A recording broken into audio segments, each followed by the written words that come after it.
Podcast is intended for mature audiences. The views and opinions expressed are those of the panelists and do not reflect in any way those of the podcast partners, sponsors, or affiliates. Enjoy. Hi, this is Michael Buffer, and you're listening to the Voice of the People. Let's get ready for Boxing Voice. Every day I'm hustling, hustling, hustling, hustling, hustling, hustling, hustling, hustling, hustling, hustling, hustling. Every day I'm hustling, every day I'm hustling, every day I'm hustling. Fury's the name, and fucking fighting's the game. His heart's rattling now, his balls have sunk up inside of him. There's a man here that's gonna annihilate your daughter. TheBoxingVoice.com. The heavyweight champion of the world, the greatest fighter that's ever lived, ever laced a pair of boxing gloves on, ever stood in a boxing arena. Me, the Gypsy King. Fury, under the hands of Sugar Hill, is just a different beast. He's a different monster. Joshua's a coward. Usyk's a pussy, and Dillian Whyte don't want to fight. So if you can prove me wrong, get to fucking fighting. These are all coward bumdossers. I'll annihilate the lot of yous and destroy yous. Submit yous. Tap you bitches out. Fury's just too intelligent. When he has to box, he boxes. When he's got a triple jab, he triple jabs. If he holds a handful of stones and throws them at me, he may have a chance of landing something. Chicken! Chicken! Joshua! Where are you? Where are you, AJ? AJ! Dillian Whyte's a bitch. And when I see you, you've got to fight me anyway. Taking supernatural strength. Fury throwing it up again. Oh! That's it. It's over. Plus Samora waves it off. STS Promotions. I'm going to smash your face in too. There's not one thing you can do about it. Good morning, good morning. Yo, intros are always better when the fighter can make his words realistic, or reality, should I say. Buenos dias, mi gente. Buenos. What's up, what's up? Welcome back to another edition of the Boxing Voice Radio. I am your host, Nestor Gibbs. Find me on Instagram and Twitter at NestGTO. Joined alongside alumni co-host, the legendary baby, the one, the only, Enrique Church. Yes. What's going TBV on? TBV _ casual fan. You can find me on Twitter. Good morning, TBV. Yo, Nestor Gibbs got the collar on. As you were playing that intro, all I was thinking about was like, damn, Fury got a mouthpiece. Word. You know what I mean? And I think it's just Hell of a got talker. louder. You know? So I'm yesterday I saw the show and you and Danny were talking about, and I also saw the pre-pro, and you guys were speaking about, you know, the trending topic and what's hotter in the US. Yeah. And I've been following, what up, Danny? I've been following the Tyson Fury, Dillian Whyte, but not as hard, like, oh shit, the contract has to be signed. Yeah. Oh, what's holding it up? Like, I haven't been digging into it that much. But it is a fight that I'm interested in seeing. Good show, by the way. But what's the level, though? What's the level of interest for Enrique Church on this particular... versus Errol Spence and Crawford? Or Nah, Ugas and just in general. Like, is this a fight where you, like, gonna be like, yo, I can't go out. I got to be in the house on that day. I got to be available at 5 o'clock to watch it live. Yo, 5 o'clock. Yeah, I may be late. You know, it might be one of those where it's pay-per-view or Dazn. That's pay-per-view, right? Pay-per-view in America, 2 Brits. How you feel about that? Oh, damn. Shit. I didn't put any thought into that feeling, but I would pay for it. I always pay for it. I'm a fight fan. You know what I'm saying? Word. I pay for Thurman Barrios. People were down talking that shit.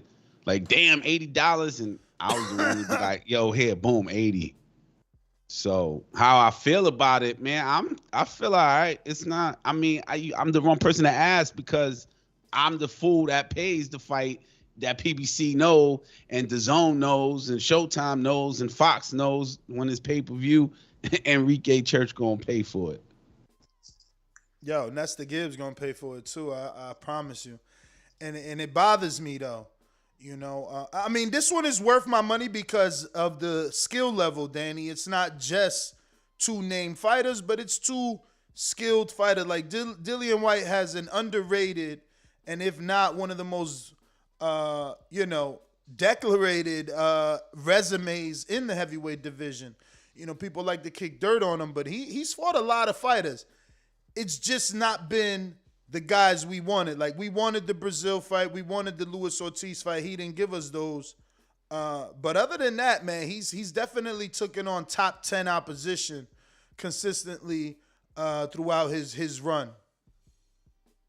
No, for sure, absolutely. I mean, you look at his resume, and to think that he's just now getting a title shot is it's how you say Ness? Blasphemy.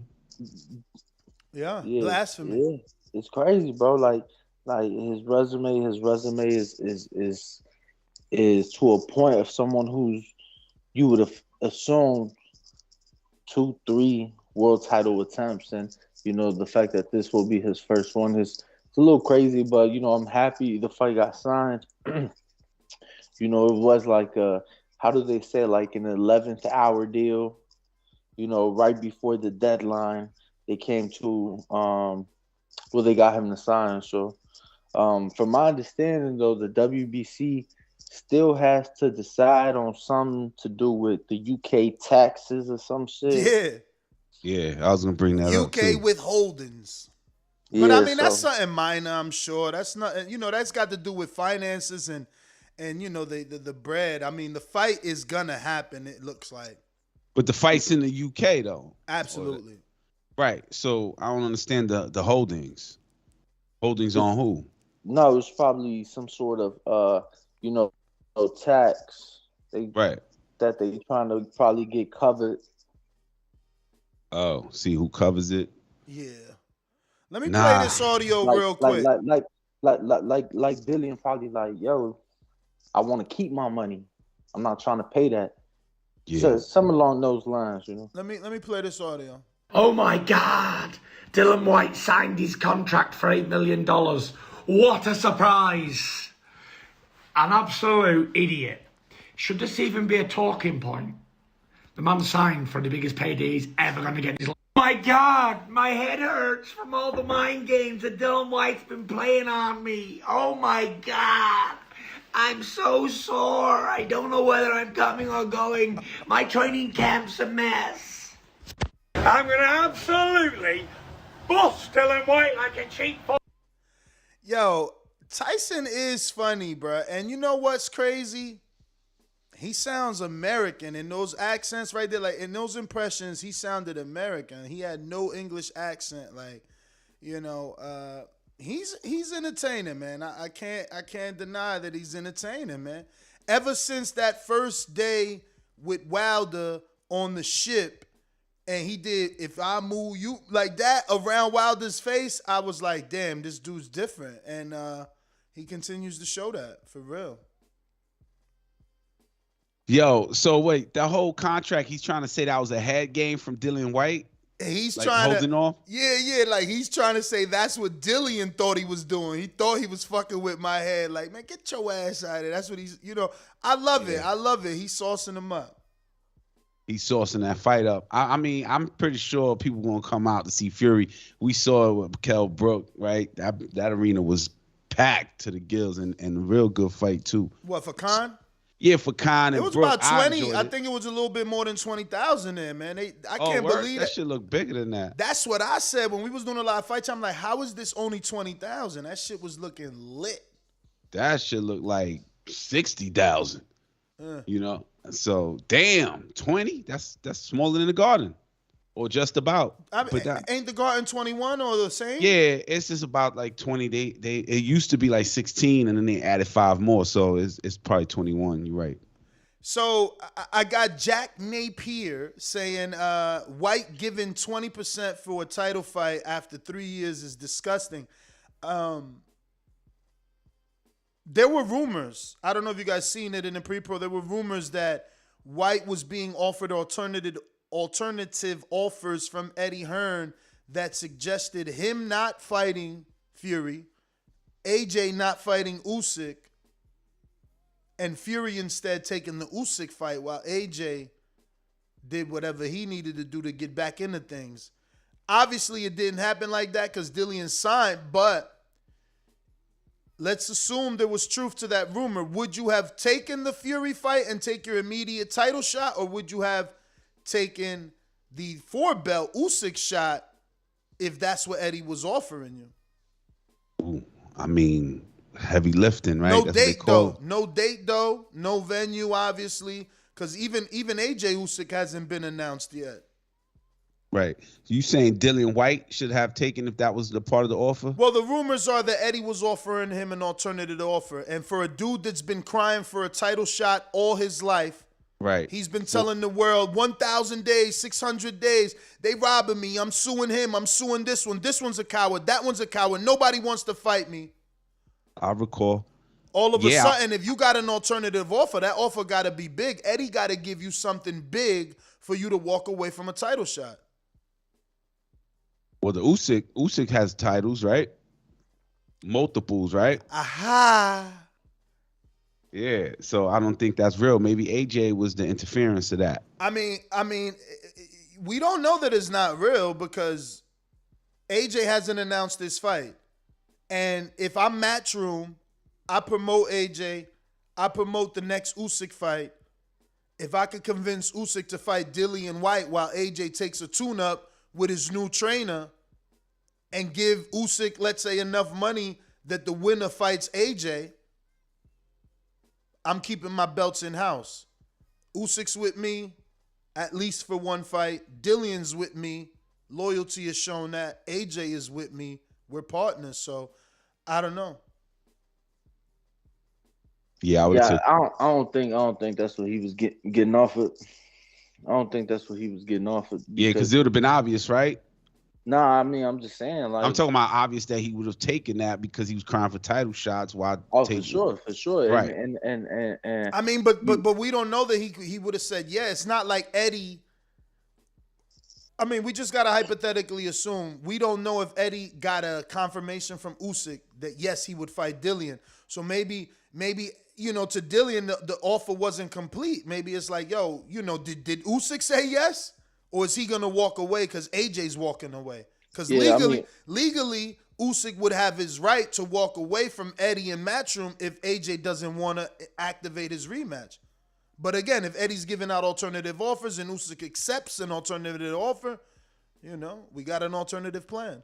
Yeah, I mean, just my logic. Obviously, how long he's been wanting that title shot. No way that he turns it down for multiple titles. In those multiple titles that Usyk holds, the one belt that he has an issue with, the WBC, because he feels that they've done him wrong, that's not part of that. So it's like you would think that he would go with that. So I don't know, man. I mean, the fight is signed at this point. I'm excited. And April 23rd is what it looks like. Nothing official, but April 23rd is what it looks like. In Wembley, right? Arena. I seen an article this morning that basically said stadium. No, so it's not at Principality. They're not doing it at Principality Stadium. I thought it was Wembley. I seen an article this morning that said that Dillian and Fury can fall short of selling out in Wembley. In Wembley. Yeah. Who? Dillian and Tyson? Yeah. I don't see that, but yeah, I don't see Tyson Fury selling short in the UK or in America. I mean, Tyson's never done what AJ's done. Tyson's fought in Manchester, 20, 30,000, not 78,000 people. Yeah. But come on, like he won his unified title from Vladimir Klitschko. Mm-hmm. Goes on a fucking, party hiatus. Comes back for 2 tune-ups in front of 30,000, whatever. You was there, right? You crashed Billy Joe's Bentley, and then he comes to America and he goes on his American tour. He does his Deontay Wilder trilogy. Hold up. No sound. Hold up. Screen share. Hold up. Yo, that's the new look. That's the collar and the. Yo, man. Nah, hold up. Stop playing with my man. There ain't no sunshine when she goes away.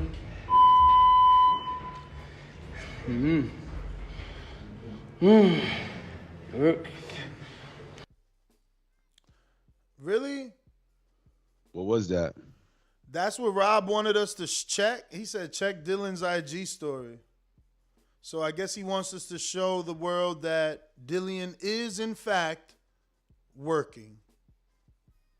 That's like 8 seconds of my life I will never get back. And it But, was so disappointing. He could have just said, yo, Dillian's working out. Report that Dylan's working out. Yo, James Valdez said, Ness, where's your fedora? Yo, this dude, Team Batman Boxing, said me and 6 friends will go. Even my mom's gonna go to the fight. Nah, too, shout out to Team Batman's Boxing. Got the illest, trillest bud in all of Manchester and the craziest tree in his backyard. That shit was bananas. I never seen a tree like that. Oh, he out there? That's what I was gonna say. I thought he was out here. Nah, he in Manchester. Manchester. Yo, that's that's crazy that like you shouting out your weed man from Manchester. I know this show is amazing, bro. It's taken me to like it's changed my whole life. My Rolodex is insane.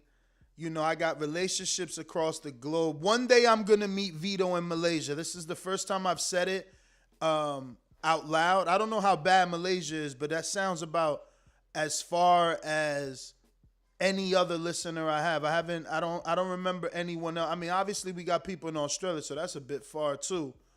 And that's probably better looking, right? It's a little more touristy in Australia. I want to go there too. I've been telling Mickey Caparelli, shout out to Mickey Caparelli in Australia. You know, who else we got in Australia? Alex in Australia. Is this show, man? It's amazing. I'm telling you, there's people everywhere. I haven't gone to a city, state, or country yet where one of my listeners can't plug me in.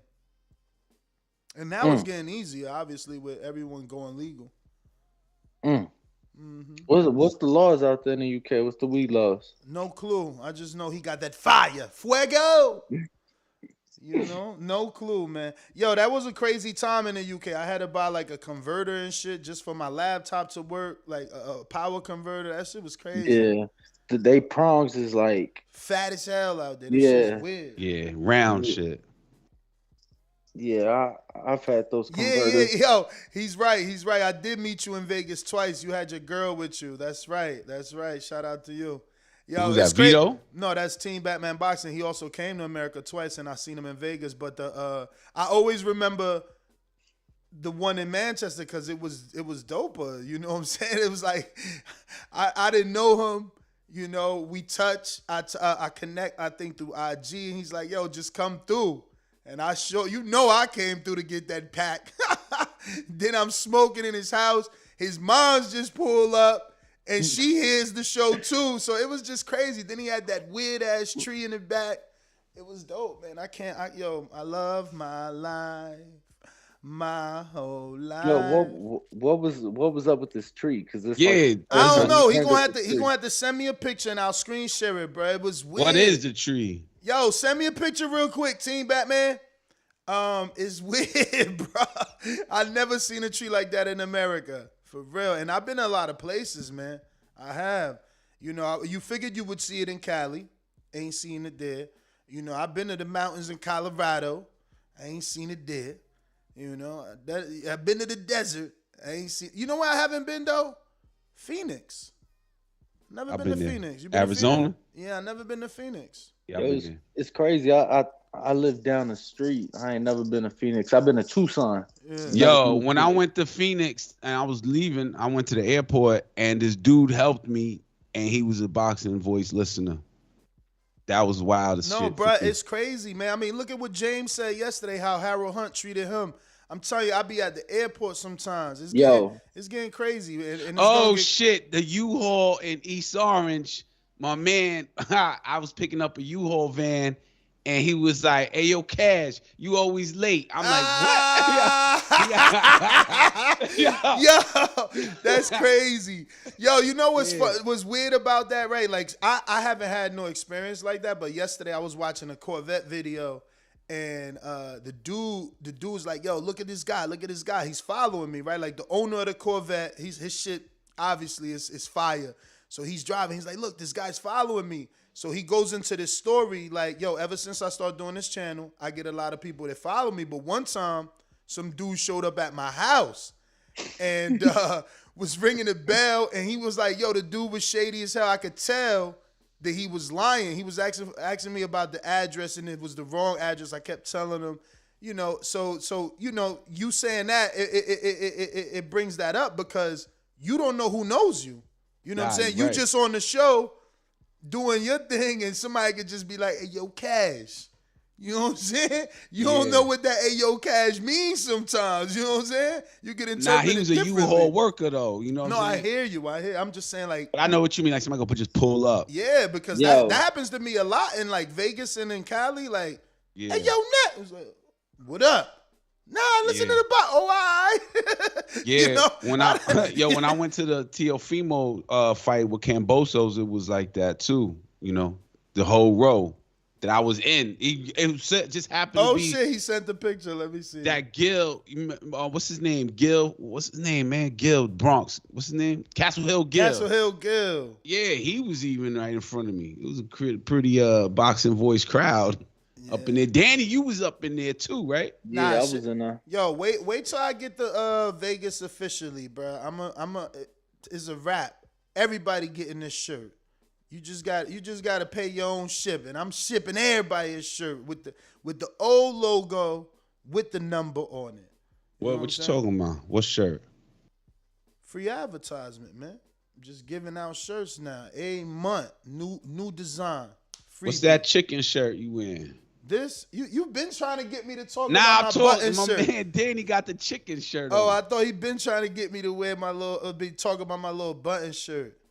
What Take care of your chicken. What chicken? The chicken head? The chicken in the Nah, house? your What's- money. Your money, your money. Your money, Oh, your that's money. that's some new slang. So check out the tree real quick. I mean, y'all I can't ain't see never that seen. shit. Nah, 15 seconds. Y'all ain't never seen no shit like that. Ignore the bottom. That seems like regular palm, but you see the top? Hold on. I got that's on YouTube. So not really the top is the back tree, because this bottom is just like another shit in his garden. Damn. Then he caught the glare from the camera flash. Oh, that's a rainbow. It's so magical in his backyard. That shit big as hell. But you see how it is, though? Let me see if I can zoom more. Come on, don't act like y'all seen no shit like that. It almost looked like a cactus. But it is not. It's I'm like trying a to make Christmas sense tree. of it. Exactly. I'm telling you, I thought he had the best weed in the world when I smoked, and then I went to the window. I'm like, what the fuck, yo? I had to go downstairs to see that bitch. How tall is that? It looks like it's above huge. the house. It's huge. It's huge, bro. That shit like a Jack and the Beanstalk. It's trying to reach the top. Damn. Mm-hmm. I mean, I was expecting a little more than this. That just looked like an alpine, like a fir tree or something. A fir tree? Let me Google that. I mean, I ain't no bird watcher or none of that shit. I wouldn't know nothing about no trees. Fir tree. Neither am I. F-I-R spelled, not F-U-R. Okay. You are. Fuck. You almost right. Should look just like that. I was me expecting see. like Image. some Afghanistan Nah, type tree, some nah, Yemen nah, tree nah. with This branches fir tree. and Nah. no bruh. leaves and shit like that. Nah. There's nothing like that tree. Mm-mm. I mean, I gotta see it in life. But you right, this fluffy green one, it says fluffy green fir tree, bunch close, kinda. But you see, ours they droop. You don't see his is going towards the sun. It's different. Yeah, now that's what I noticed about it. That it goes upwards instead of down. It's right? like fingers. It's like upside man. down and shit. I mean, maybe it's just the picture that's not doing the justice. You know? Yeah, you know, it is what it is. He ran to the back. Shout out to you. You're a trooper, man. Yo, how can I? Look at Rob, the gardener. What's weird about it? Get your ass out of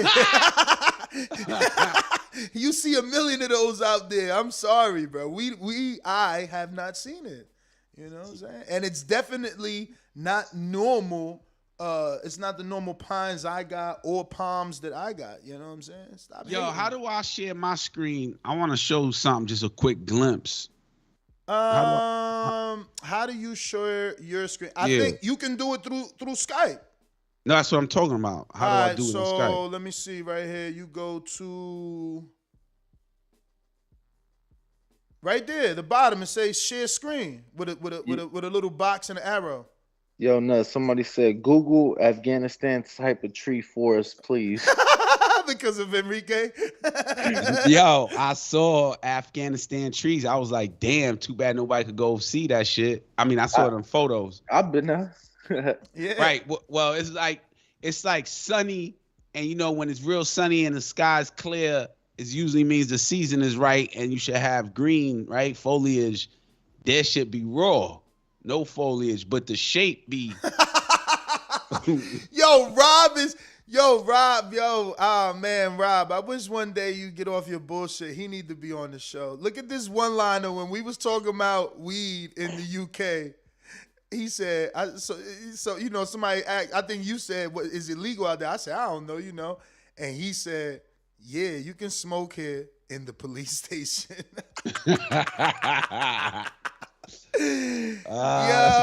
Little good one. He always got good one-liners, man. Yo, let me show you my what I did. I'm gonna show you my screen. If not, it's gonna be a if it don't work, listen to me. If it don't work, make it my background. No. If it doesn't work, take a screenshot of it and text it to me. Kind of don't want to do that right now. It's real private. You about to show it to the world. What the hell? I'm going to show a glimpse of it. It ain't even complete. You know what I mean? can text it to me and say 2 seconds. All right, let me see. Share. I'm going to share a screen. And you right, I'm about to show it. I just want to get a quick reaction. Hold on. No, wait. Hold up. Ho. All right, go. All right. Boom. If you're not watching this on YouTube, you should be. I need a drum roll. Hold up. Wait. Hold up. Hold up. I got to unlock something. Hold up. Where the fuck is my drum roll, man? 10, nope. Boom, nope. There you go. Yo, tell your camera to focus, man. You blurry as hell. We got the screen only on you and your shit blurred out like you. Who that? Like, Me? Like you got grease on your lens right now. Yo, maybe I gotta wipe it. Nah, I gotta it on give autofocus. access. I gotta give access. So hold on. I gotta go into you got my your shit on autofocus. Maestro, what's up? Yo, Maestro's big as hell. Y'all better stop playing. He like bigger than me and James Payne. That's crazy. Where the fuck fight was that? Vegas? Was that Haney? I think he was in. I don't know. I know we met somewhere. I think it was Haney, Joseph Diaz, and shit. Damn, I ain't gonna be able to do it. Because I have to quit Skype and reopen because I just gave him access. Got the drum roll and everything. You out here playing Yeah, I games. know. Oh wait, it say screen share right here. But what do you see? I see a picture of the Charlos on some like art shit. Yeah, that's it. So let me unscreen share. Damn. Stop sharing. Boom. That's what I wanted to show. So but it's crazy why that you felt found like out, some Mona Lisa shit? Because I'm trying to do an Mona NFT Lisa. real quick. Oh, you into the NFT world? Yeah, I'm. Yo, what is NFT, man? Explain that shit. How do you make money from NFT? Nah. Hey, yo, UK Rob just said Enrique got purple eyeshadow on? Question mark. Purple eyeshadow. Nah, that's a glare from his glasses. Let me wipe my lens. Oh, my glasses, they are anti-reflective. The computer is reflecting onto your glasses. I see the glare. I'm gonna try to wipe this shit. Boom. That shit look better now. Look at this guy. Bring weed when you go to Singapore, Ness. You won't regret it. You think I'm stupid? That's why I don't go to the even. Bruh, I would love to swim in the Mediterranean, and I don't. I never been to Bali. What's the other one? Where couples retreat was at? Bora Bora. I have never been to Thailand because I'm a smoker. You hear me? Yo, in Thailand, don't they got the lady boys? Man, I ain't going. I mean, I would go, but I ain't going nowhere where they acting like weed is a sin. That's crazy. Weed grows on the earth. And it's a sin. Well, and they were in they little countries. I mean, Big Matthew do said worse, NFT is a scammer. Nah, people are scamming with it. You know what I'm saying? NFT is basically like, you know how if I say, yo, I put this online and you could just easily just screen grab it and make it your own shit, right?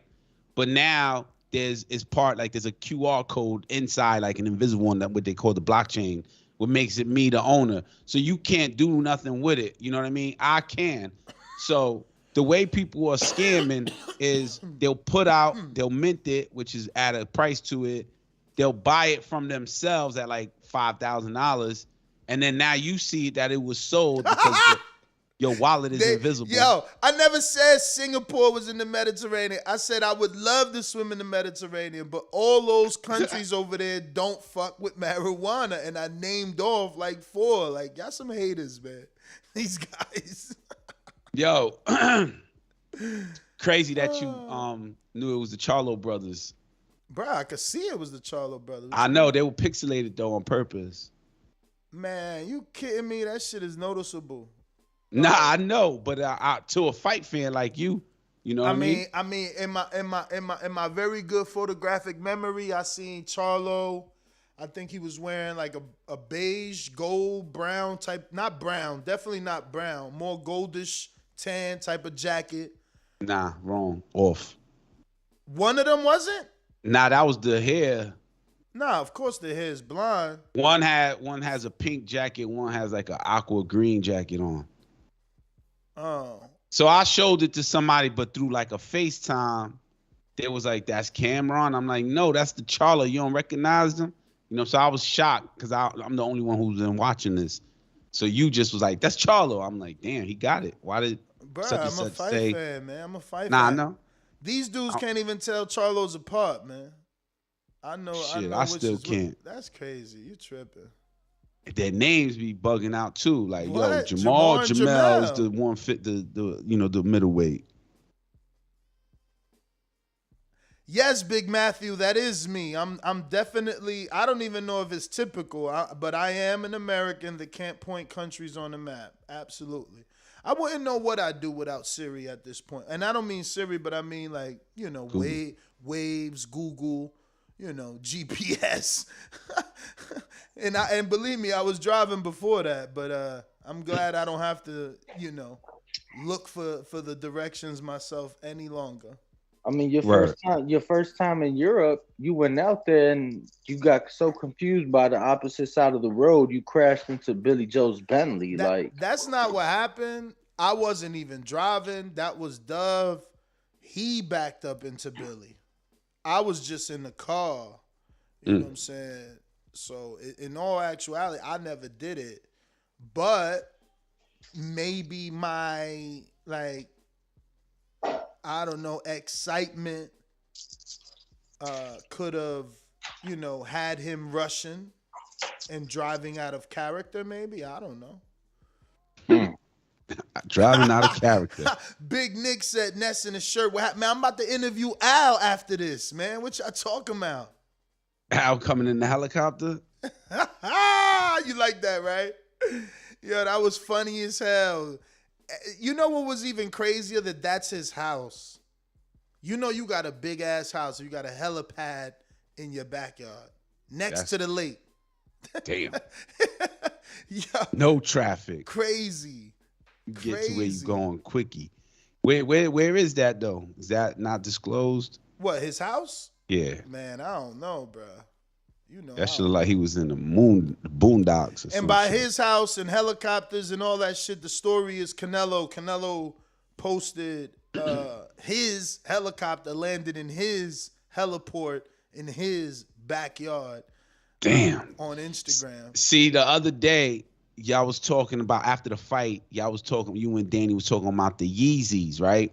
And pricing, like, yo, 16,000. Who would spend 16,000? You said that, right? Don't tell me you was trying to buy those fucking Hunt for Red October Yeezys. Nah. Along when they first dropped at a retail, but me personally, I'm not a $16,000 sneakerhead. But look, Al Heyman, helicopter, you know, pine trees all around his property. Saul Alvarez, same shit, helicopter, horses, all kinds of wild breeds. There's money out there that will spend $16,000 on a pair of Red October as a collectible. Oh, yeah. Like I said, Fat Joe probably got a pair that he licks every now and then on IG. But that shit is corny to me. I don't get that. It is corny to lick it, but to own it. Nah, it's corny just to have it as a collector's item. Like, why?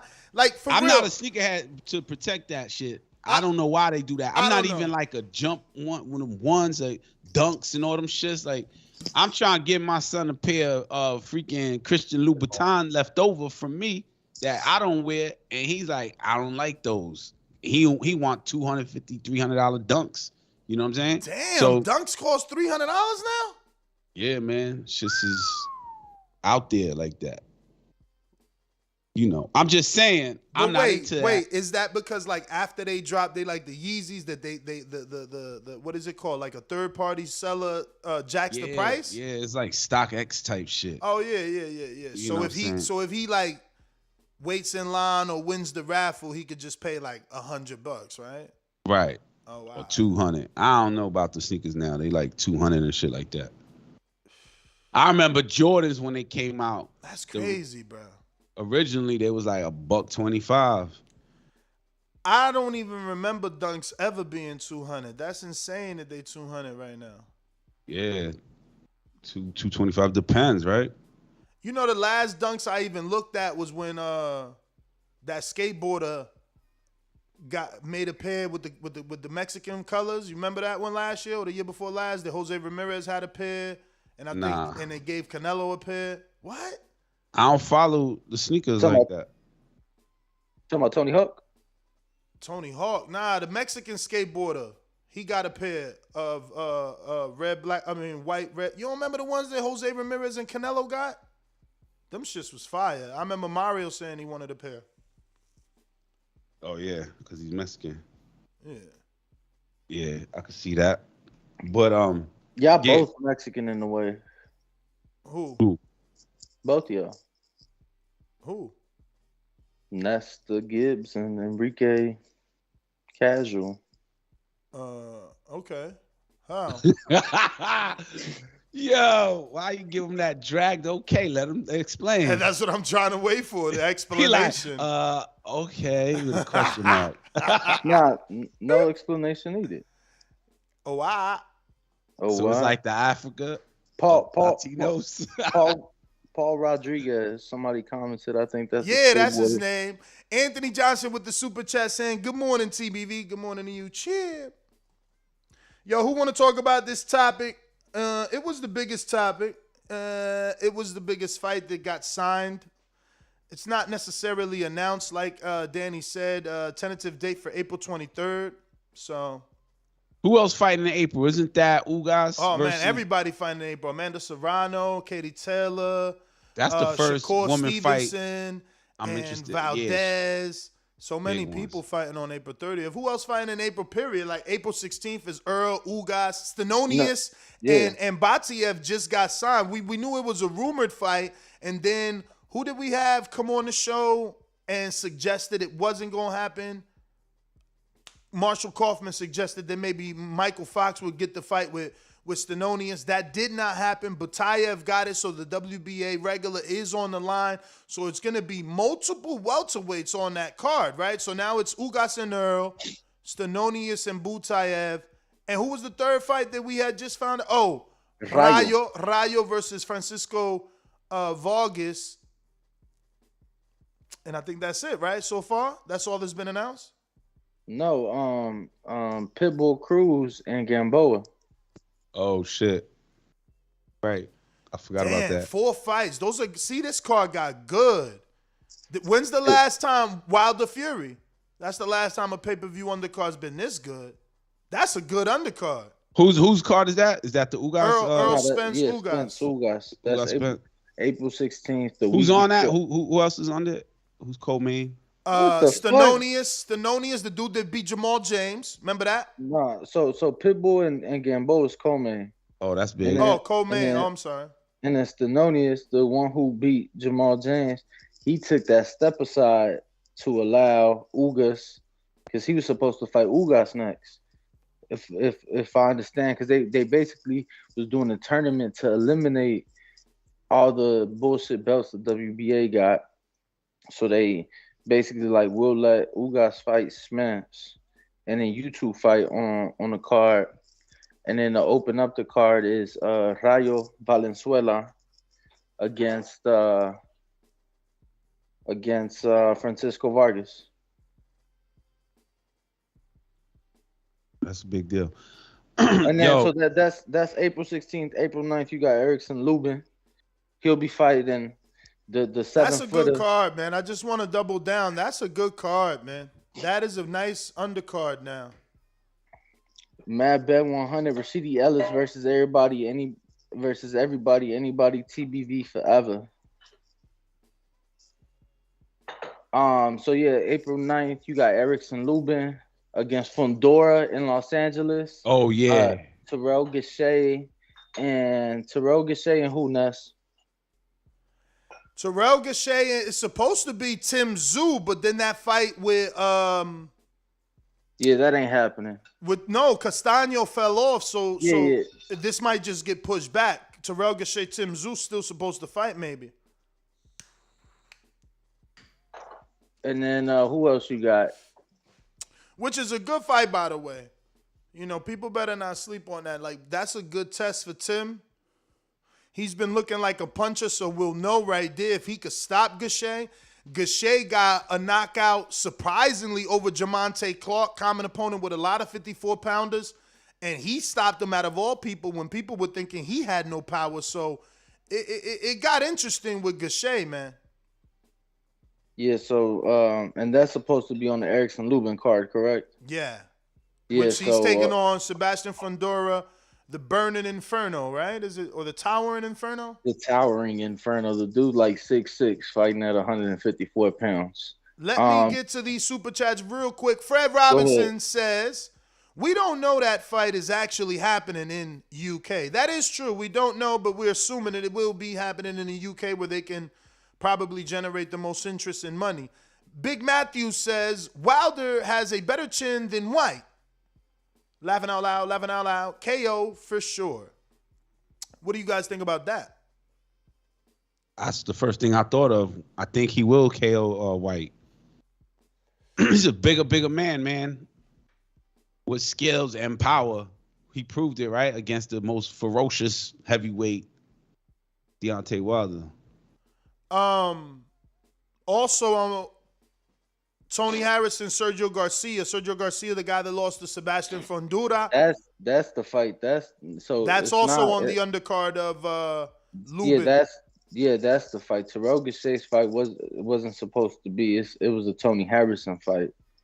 The Terrell Gausha Tim Tszyu fight was supposed to be on the Charlo Castaño undercard.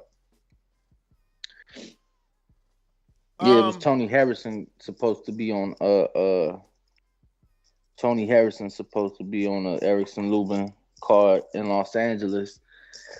And then so that's April 9th, April 16th. So wait, so Tony Harrison's not on the undercard of Lubin? Yeah, but I asked you, you said Terrell Gausha. He was on the Charlo undercard. Follow? You tracking? Yeah, I got distracted. Jaguar Paul says, shout out to the Ricans. Shakur just claimed y'all on Twitter. And I've been told y'all this, but people want to keep saying he's not Puerto Rican. So I guess they asked him. I'm checking his Twitter to see does he It was on his Instagram story. He posted a picture with his I guess his I see it right here. A picture of him and his dad. That's his dad? Yeah. Dad, you can tell his dad Puerto Rican. Let me show y'all this. Yeah, show that. But, obviously, like everyone says, Afro, what do you call it? Latino. Yeah. Because you could definitely tell his father looked mixed or got, you know what I'm saying? But he looked just like Shakur. Shakur, is he taller or is his father sitting there? What the fuck? Shakur looked big as hell. Yo, I mean, that's the food is different now, Yo, so this is a fan showing a picture of his dad with Shakur saying "Rep your flag," I guess. And then, Shakur putting the flex emoji, like, basically doubling down, like, of course. But that's on Twitter. Yeah, this is I'm screen sharing from Twitter. But this is funny because we've been talking about this for the last couple of days here. It was on the story too. Shakur posted it on the story as well. Let me go check that. Danny, they saying you need caffeine, but shout out to you, man, for being able to get up early. It's hard. I'm telling you, me doing it out there when I'm out there, it's not easy getting up at 6 and obviously getting up at 4 in the morning to be ready for 6 in the morning. Shakur Stevenson, let's check his story. My man Danny, stay popping out, giving me the ugly screen. I hate showing that little S and shit. Word. Aesthetically, it doesn't look good. Here goes Shakur's story. Let's see what he got. Custom carpets? What the hell? Okay, you got a sponsorship? What's next? Okay, there you go. He did same thing. He said, whole time y'all ain't know I was Puerto Rican. Or did he say Papa? He said my blood father. Oh, so that was his father. I was right. And his father, sure. My real father, he made me into the person I am today. I appreciate you so much. Damn, this shit go too fast, bro. Let's go back there. I gotta try to fix my fucking camera. Yeah, all we see is history and you flexing. Yeah, I'm stretching. I'm trying to my desk, it goes up and down. I might be just too close to it. Dan, so you said his son, you said his father passed away, right, Danny? So the other day when you was talking, that's how you made it seem like, his father's not around. Like, you ain't make it seem like not around. Hold on, you breaking up? Say it again. I said the other day when we was talking about, that's how you made it seem like his father's not around, like he passed away. Did he? Or you're not sure? I guess not the biological one. No. I don't know because the story could be saying that the biological one is not around because he says that the other one is his real father because obviously that's who raised him. Right. So and that's what it was. Hold on. You're freezing up, man. Come on, man. You taking mad calls. It's 7 in the morning over there, man. Tell them leave you alone, man. Who? I ain't saying who, because then you're going to be crying like, yo, man. Am I on? Can you hear me? You are on, maestro. Yo, what's good, fam? What up, man? How you been? Not bad. Anyone who knows about President's Week here in New York knows that teachers are off for the week. So. Oh, shit. Is it that time already? We voted? Yeah, yesterday was President's Day, so we got a little bit of a break this week. Bruh. And I've been enjoying your content the past few days. Oh, man, appreciate it. Especially, especially the interview with Bill Haney because... Uh-oh. No, I mean, it's good to hear different perspectives. Yeah. Because... the channels... Wait. Let me guess where you're going. You going to the Korea stuff? Because you're a political man, right? You're going when he said that Australia is like North Korea? Nah. You know what? At the end of the day, you didn't need to go even that far. I mean, look at what's happening in Canada or happened with the truckers and all of that. But I don't know. I don't follow politics. Do tell. Well, basically what happened is that they've been having mandates, as we have over here, to wear masks everywhere, to show that you're vaccinated. And they put restrictions on truckers that make it a lot more difficult for truckers that don't have vaccines to cross borders and to even cross in the different states, which they call provinces in Canada. So they had enough of it and they decided to blockade a bridge that crosses over into Detroit and to shut down the capital over there, Ottawa, right? And the government started to crack down on it or whatever, but I've decided to put all my politics stuff to the side, I don't want all of the boo birds coming after me. Maestro, you only talk politics. Everything with you is about race. I can't take it, Maestro. So, now I just mainly do the politics thing separate. But yeah, no. But Bill Haney, what was interesting to me, Ness, is that as an observer, I didn't know what was going on. I don't have the connects that you have, so I'm just hearing, what Lou DiBella's been saying about offers being disrespectful. And then I'm hearing on different media sources that, Lomachenko's accepted to fight Haney. We don't really know, to fight Gambosis. We don't really know what the terms are. And we also hear stuff like we got Haney's, some terms. We got some terms. I mean, he's accepted a 2-fight deal, both Right. fights in Australia for less money than Haney. That much we know. I meant the specific financials. Yeah, right? no. So I know that he's accepted to fight twice in Australia, right? I know that he's accepted, obviously, to do the vaccine and the booster and whatever they put on him. I'm guessing even quarantine. I know those of you who follow other sports, you know that Novak Djokovic didn't get to defend his crown in Australian Open, because he didn't want to, submit to their demands. So Loma's willing to do that.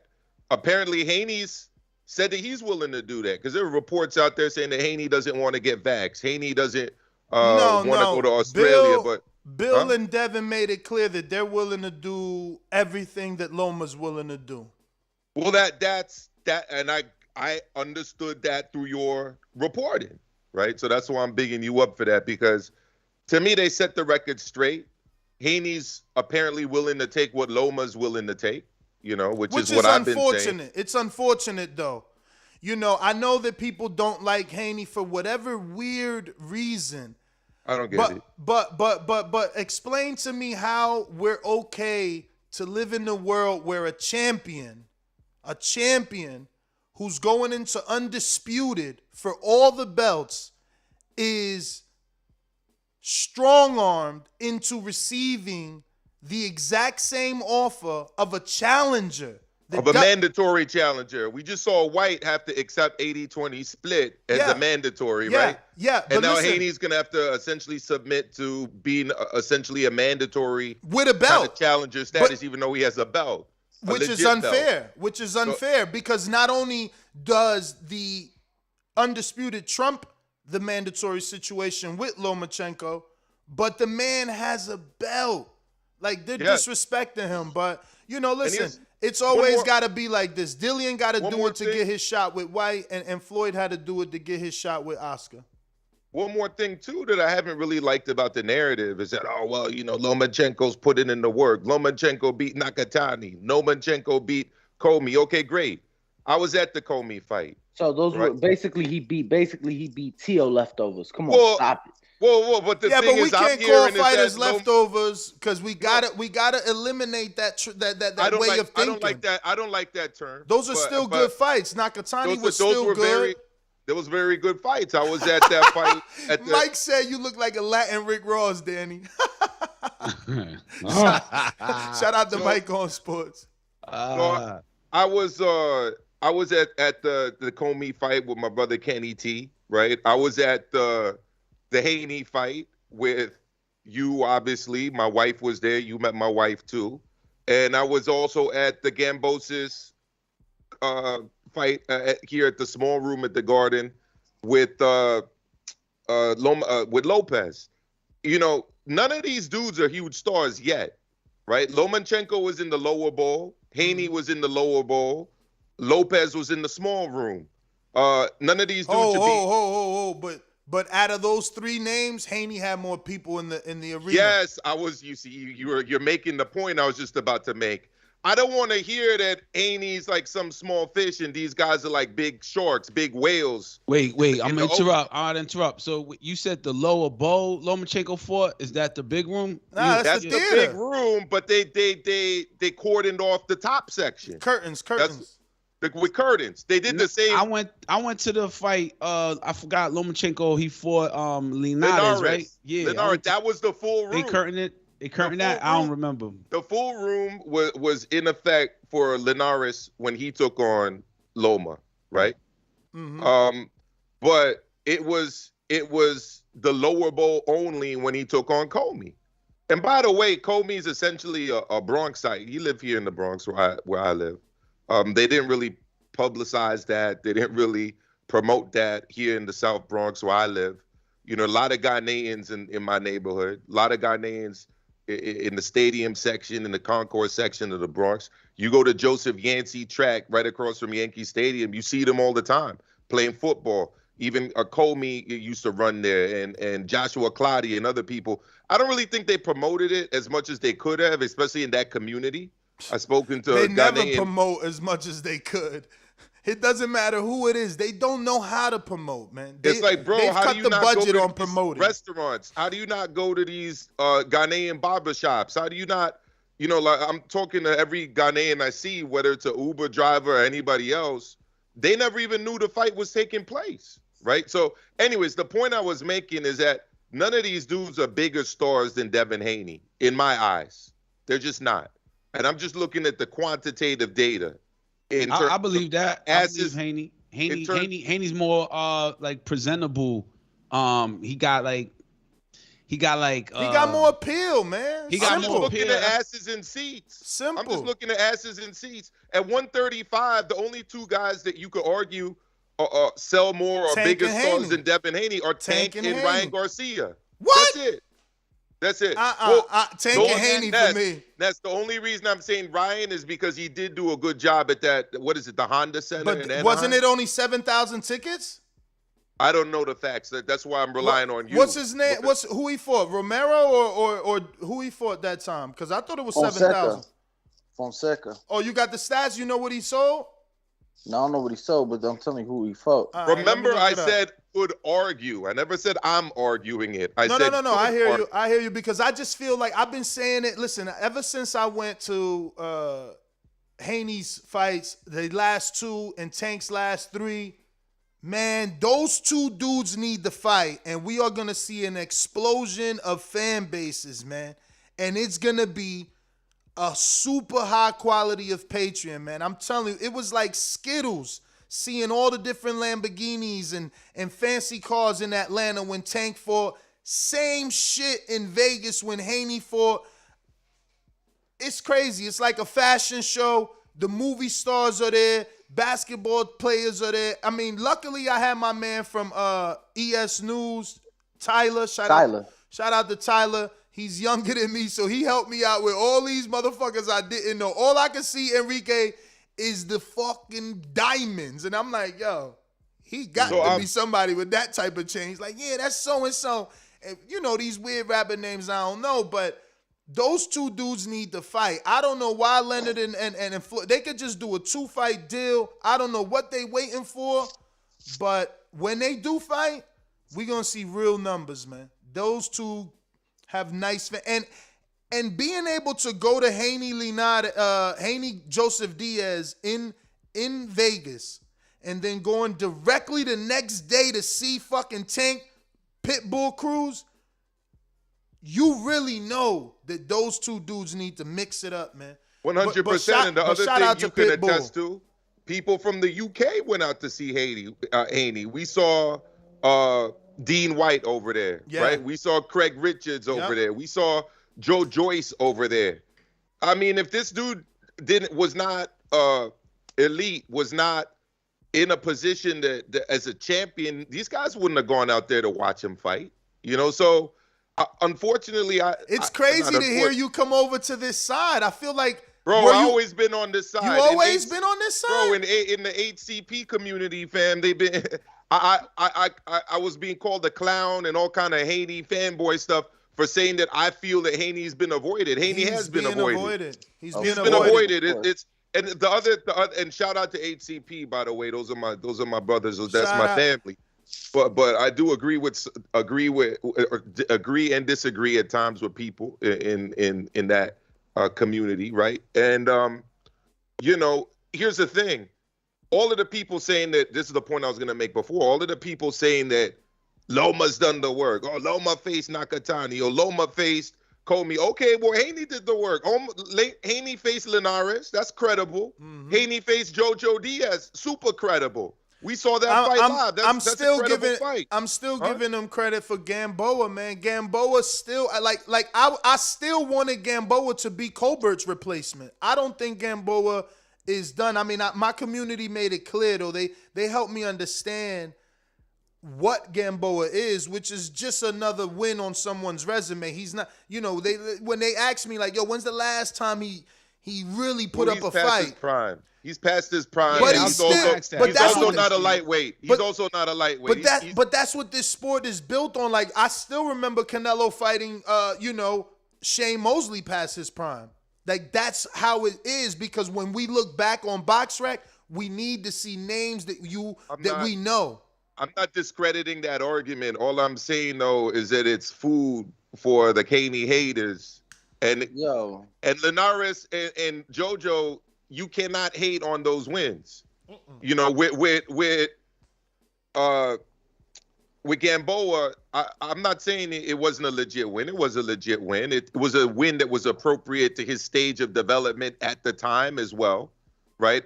I mean, look, we just saw Jaime Munguia beat up a dude, and Jaime Munguia has like almost 40 fights. Jaime Munguia is a former world champion. You're right. These things happen in boxing. But I'm just saying Haney's put in the work. I want to see Haney versus Gambosis, two undisputed young dudes, prime of their careers. In fact, you could argue that Haney hasn't even entered his prime yet, but he's undefeated. He's a champion. That's the fight I want to see. Loma can face the winner. Yo, real quick, two things.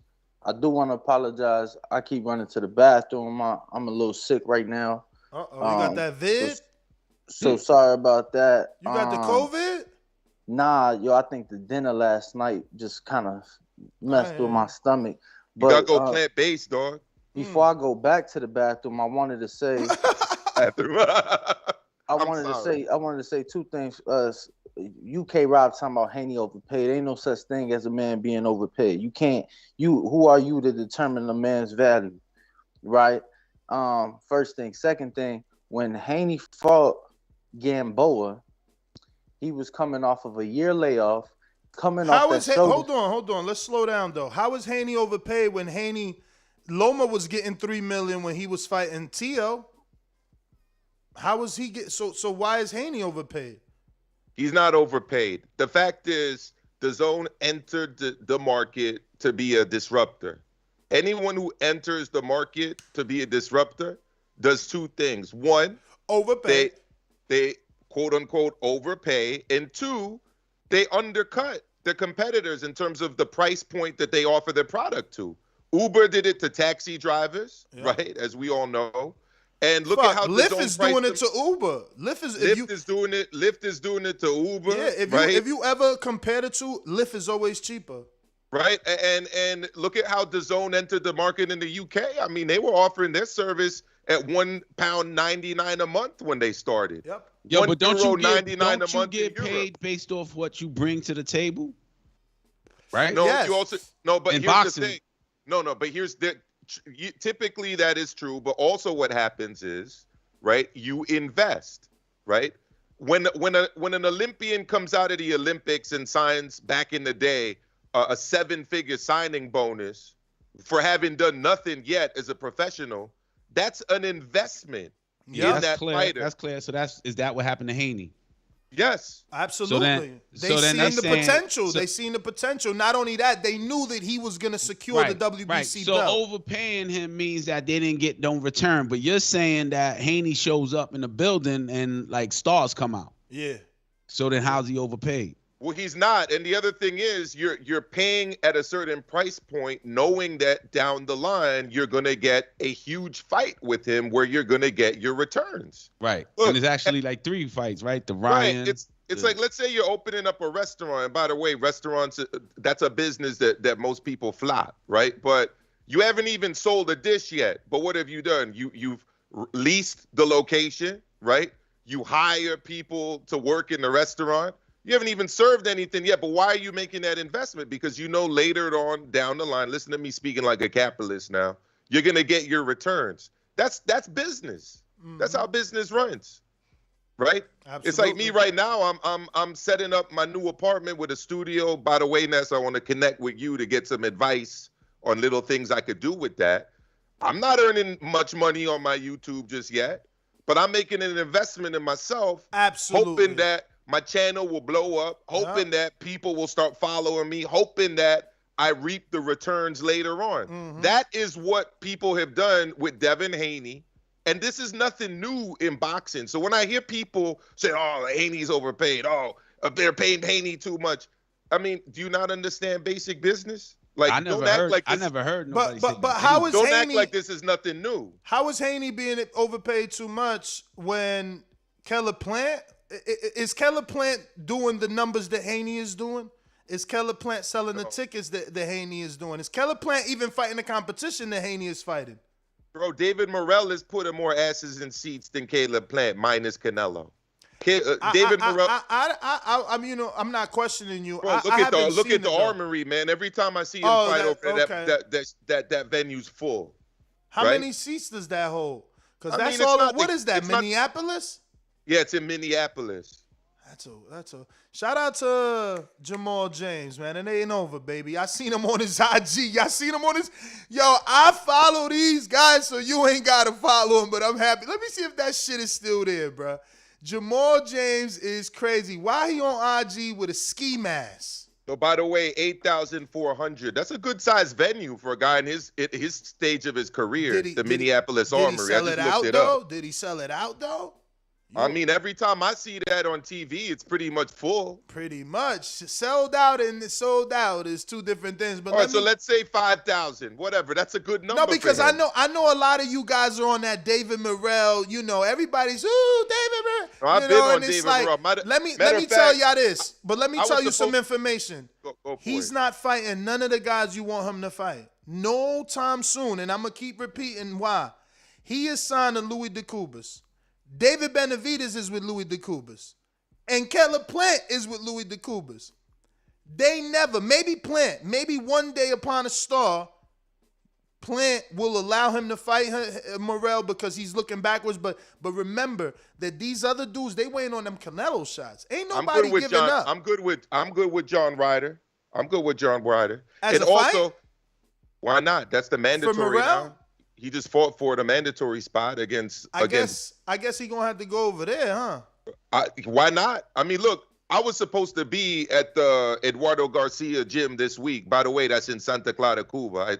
I couldn't go this week due to some scheduling mishaps, but I was supposed to be in Cuba all week this week. I was gonna go to the gyms out there in Havana and in Santa Clara. But I'll be going back in late March, early April. Why'd you cancel?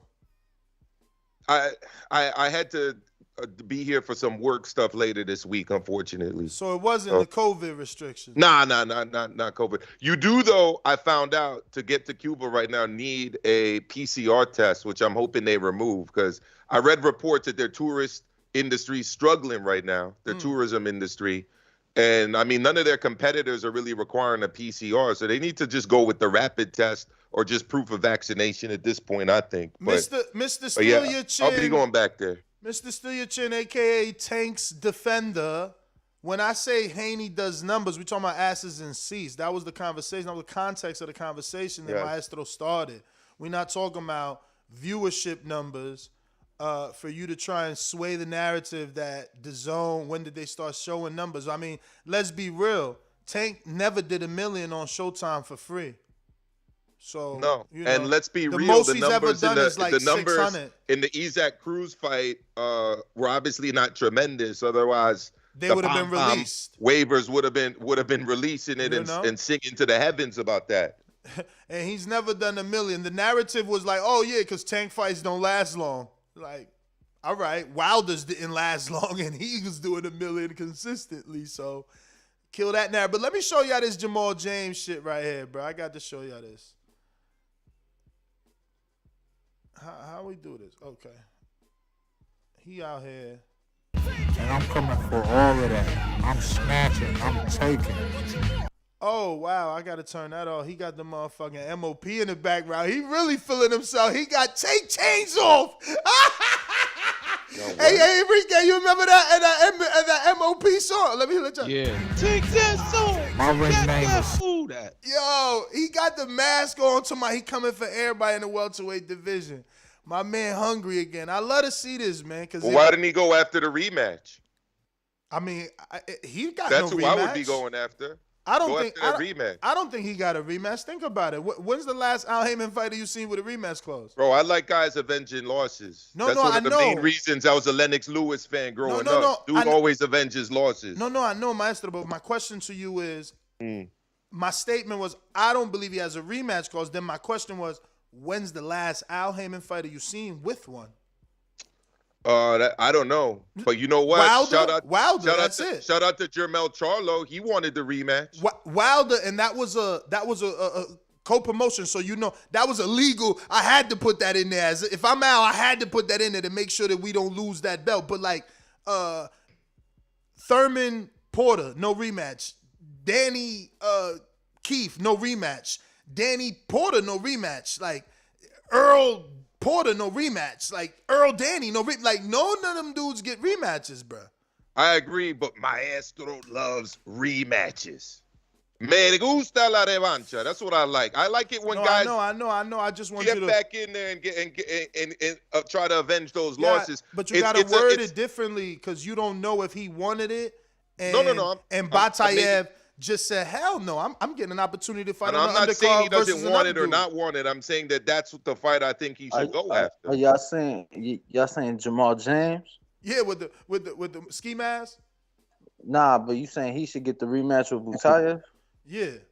He ain't got no business in there with Butayev. I was there. Yeah, but I mean, shit could be different if I'm like again.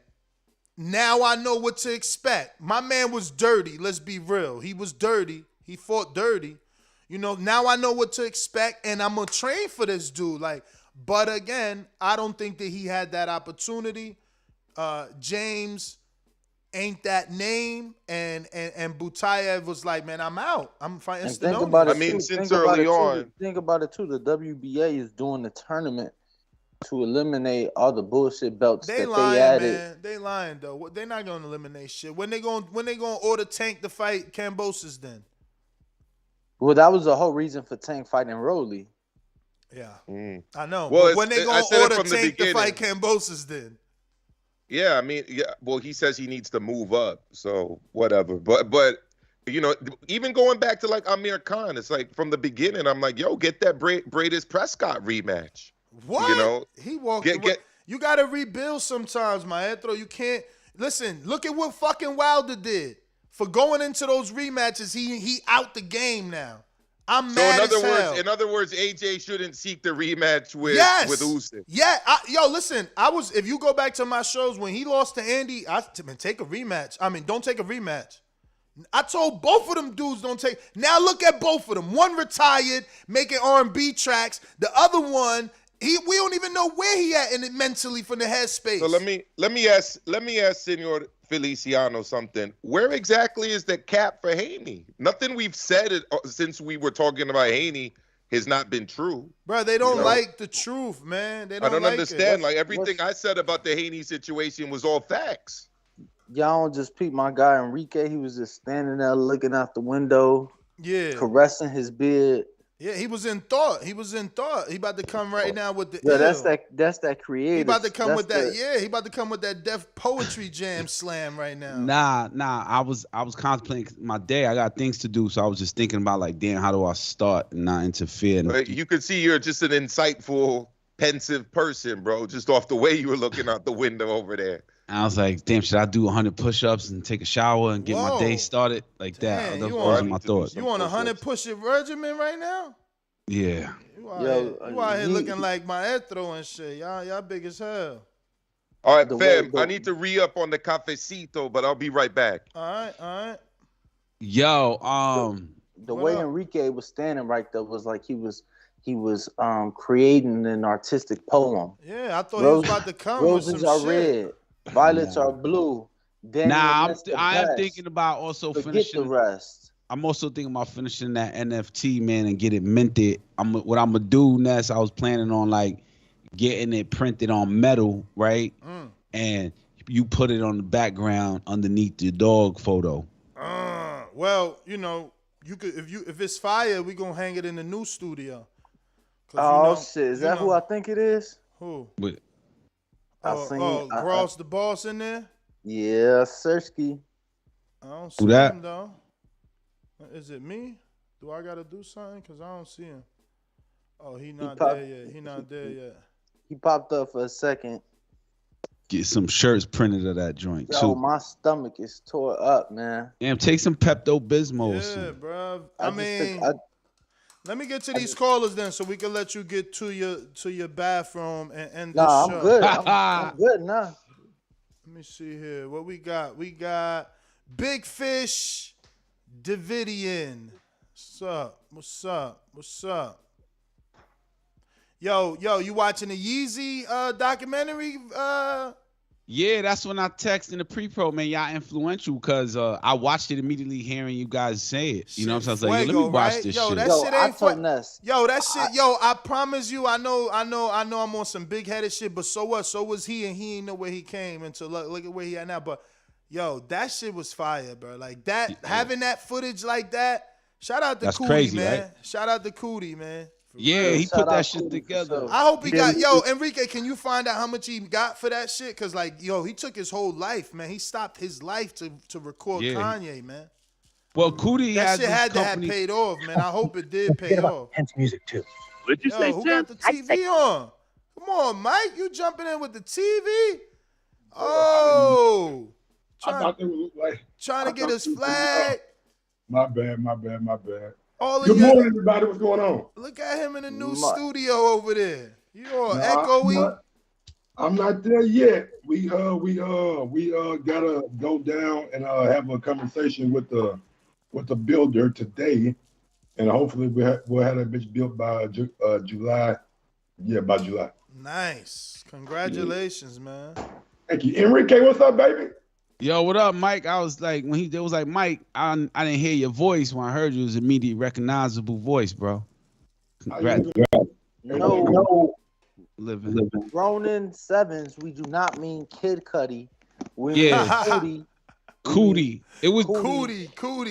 Like you got the cooties. Yeah. Nah, but I know the name Cootie from years ago. But he did own this company called Creative Control with Dave and Dash, and they had their own channel. They were like the first to like create like exclusive content. Yeah, but that like obviously didn't happen until he got introduced to Dash through Kanye. Nah. He was with Kanye before that. He said in the. But that's what I'm saying. Like the relationship. That's what I'm saying. That the relationship with Dash was built through recording Kanye, though. That's all I'm saying. Oh, I see what you're saying. Yeah, for Cootie, you mean? Yeah. By the way, big up to Kel Brook and the Kanye intro with the piano. I actually like that shit a lot. That was dope. He never, I shout out to him for being consistent, right? Because that shit was like him when he was undefeated. All of the lights. And then he don't change it. And you know what? It still means what it means every time he plays it. You know what I'm saying? 100%. So I fuck with it heavy 100%. too. I do. Shout out to you for reminding to say that. I'm with Maestro, man. That live piano really took it to a whole nother level. 100%. He had the brother on the black and whites, the keys at the beginning. But now hold up. When he was first playing it, I was like, I didn't catch it was Order the Lights. Then I started saying, yo, I know this tune, right? And I was like, that's Order the Lights. All of the lights. But in the very beginning, I was like, yo, this is the first classical ring walk I ever seen ever. Damn, which made it even more dope. Yeah. Then it Super just became chat. Dun, dun. I got a super chat from Supermax that says, Danny, casual, Mike, and Ness? Yo, is it 2019? Laughing my ass off. Love it. Yeah. So, Mike, where you at with this Haney situation, man? They ducking the boy, or is he just being overpaid? Talking about COVID? Nah, Devin Haney being overpaid. Talking about COVID. Because everybody treating Devin Haney like COVID. They ain't fucking with him. They ain't trying to get in the ring with him. Camboso saying, you know what, man, I'm going to fight Lomachenko. I thought he told Devin at the Dazn thing, you know what, we can get it done. I'm not really undisputed. I recognize that belt as it, but now it seems like on down the line, he's getting that feel of Mike Carpenter called him undisputed. WBC called him undisputed. If they saying it, why should I even give Devin Haney the chance? Especially if Devin Haney is not going to be cheaper than Lomachenko You know what I'm saying? And Loma told Top Rank, I don't give a damn what the financial penalties are, the financials, whatever. Get me that fight. And that's what Top Rank has been doing for Loma. I don't know if Devin Haney told Matchroom that. I don't know until Bill Haney came on that show last week. Said, "Oh, we'll take less. We'll take whatever." It's too late now.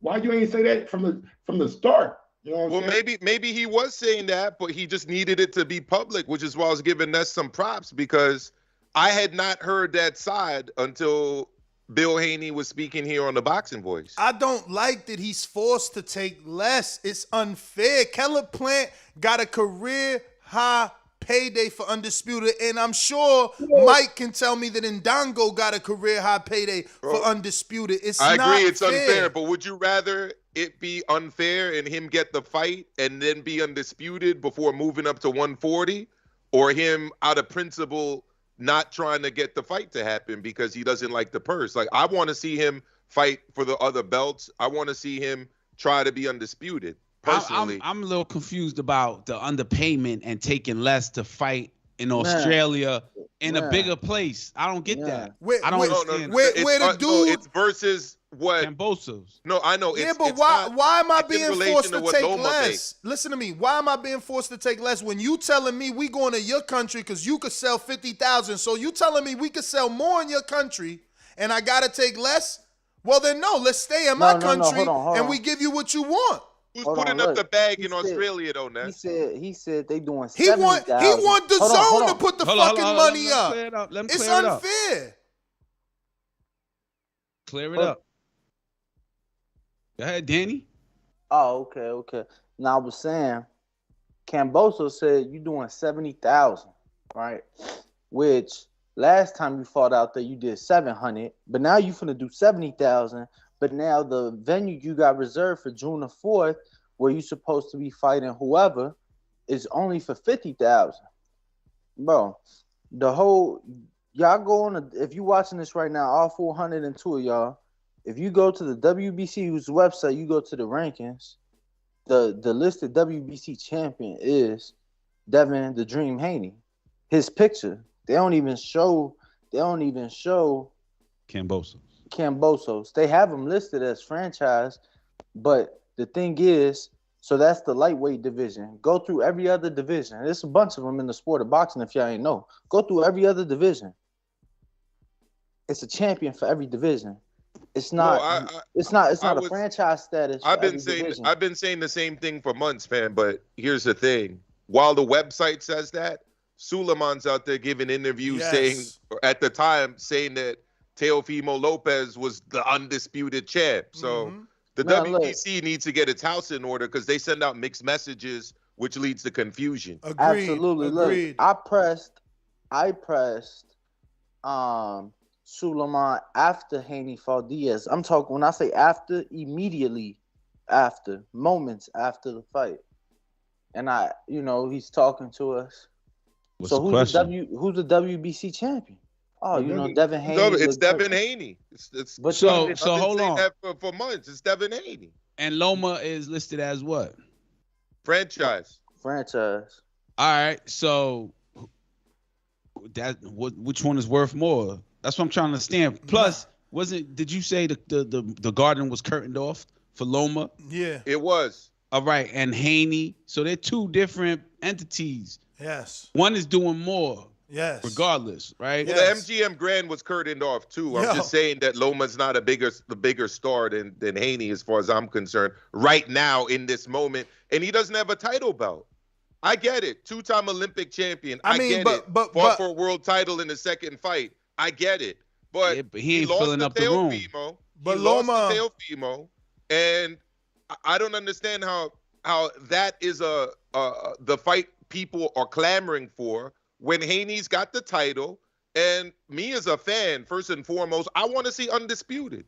And the WBC's done the same thing, by the way, with Bam Rodriguez and Estrada at 115. Yeah. Estrada's now except that Bam is Mexican, so he is a champ. and what he did is admired, and he's such a fucking badass because he jumped up 2 divisions and he won, and he's a champion. Devin is not. He's an email champ. That's an interpretation that I think has some merit. I'm just sticking to the facts, though. The fact is they're muddying the waters. The fact is that you're putting the guy who you call a champion in a secondary position in the eyes of the boxing public.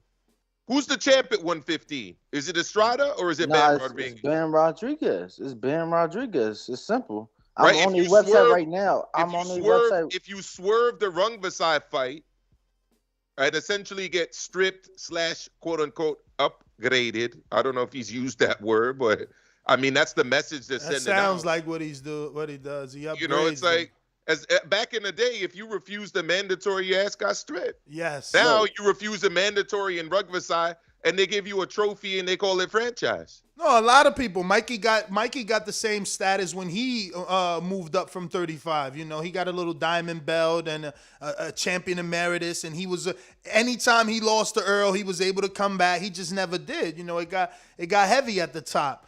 But I hate to interrupt. I got to get to some super chats. And go ahead, Mike. I just want to ask y'all a question, man. Like if the other sanctioning bodies don't recognize the franchise belt, and like why should we? If we don't. I'm saying, so why are we even bringing up franchise and all this shit if no other sanctioning body recognizes that franchise belt as a legitimate title, just like they don't recognize Bridgerweight as a legitimate division? Why are we even talking? Well, Ness does. Don't go to Bridgerweight. Ness is going to get offended. Well, you know, this is the thing, though, Mike. You know that the WBC is always first. These guys are always going to follow the suit of the WBC. Look, hold on, Ness. I'm gonna throw some names at. Well, for all of you, I'm gonna throw some names out. I'm gonna throw some names at y'all. Canelo Alvarez, Jermell Charlo. Hold on. Start over. I said I'm gonna throw some names at y'all. Jermell Charlo, Canelo Alvarez, Greatness. Josh Taylor. All right. Okay. So 2 of the 3 are current undisputed champions in the sport of boxing. The third one has 3 of the 4 belts and will be fighting a second time for undisputed. You know what neither of those men have? A franchise belt. A fucking franchise belt. So in order for them to be undisputed, technically, until you show us an article that Canelo vacated his, he has one at 160. It's somewhere. But he's not undisputed at 160. Well, he's not fighting at 160 anymore. But I understand the point. But and if you go on their website, they don't even have him listed as franchise. Ooh. But you said they don't have any franchise champs listed, right? No, they do. They have them listed, not Canelo. Oh, okay. But what I'm saying is when you go through every single division, they have a picture of the champion in that division. Canelo is a undisputed champion. I go to super middleweight on the WBC's website, his fucking picture pops up. I go to super lightweight, Josh Taylor picture pop up. I go to super welter, Jermell Charlo picture pop up. You understand what I'm saying? Two of the 3 men are current undisputed. The third man holds the WBC title to fight for undisputed. So how is it that these fights are for undisputed? Well, they're not. Hold on, no, they are. I mean, how are they not? No, I mean, I'm talking about. Canelo fought for undisputed. That's Canelo's undisputed. Josh Taylor's undisputed. If the heavyweight champions fight, that will be undisputed. What's not undisputed is Gambosis Lomachenko. I'm sorry. Now, Joe Tessitore is going to try to say it's undisputed. But because that's right. ESPN is going to try to say it's undisputed. The machine. But I'm not willing to accept that because it's not going to be undisputed. Yeah. Because Devin Haney holds the title at 135. It's that simple. Yeah. Loma agreed to essentially be stripped and awarded a trophy. And Devin Haney took the quote unquote email version of the title. He didn't agree to it. He didn't agree to it. Hold on. Loma didn't agree to it. Loma and his team asked for it. Petition thank for you. it. Petition Thank- for it. Thank Because you. Canelo agreed. Canelo agreed. That's different.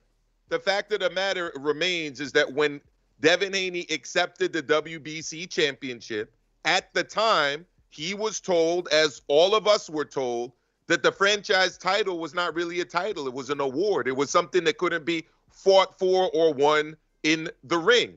Then they switch it up and they hand it over to Teofimo Lopez. Look, it's the definition of disputed.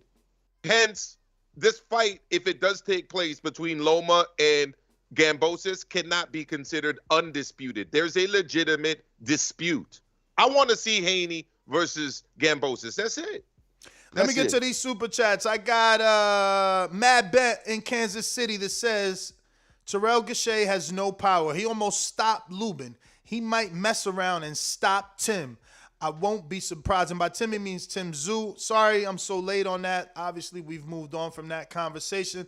Mr. Still Your Chin says, only time undisputed matters is when it's a big star. Canelo and Plant was huge. Charlo versus Castano, no buzz. Not even the rematch.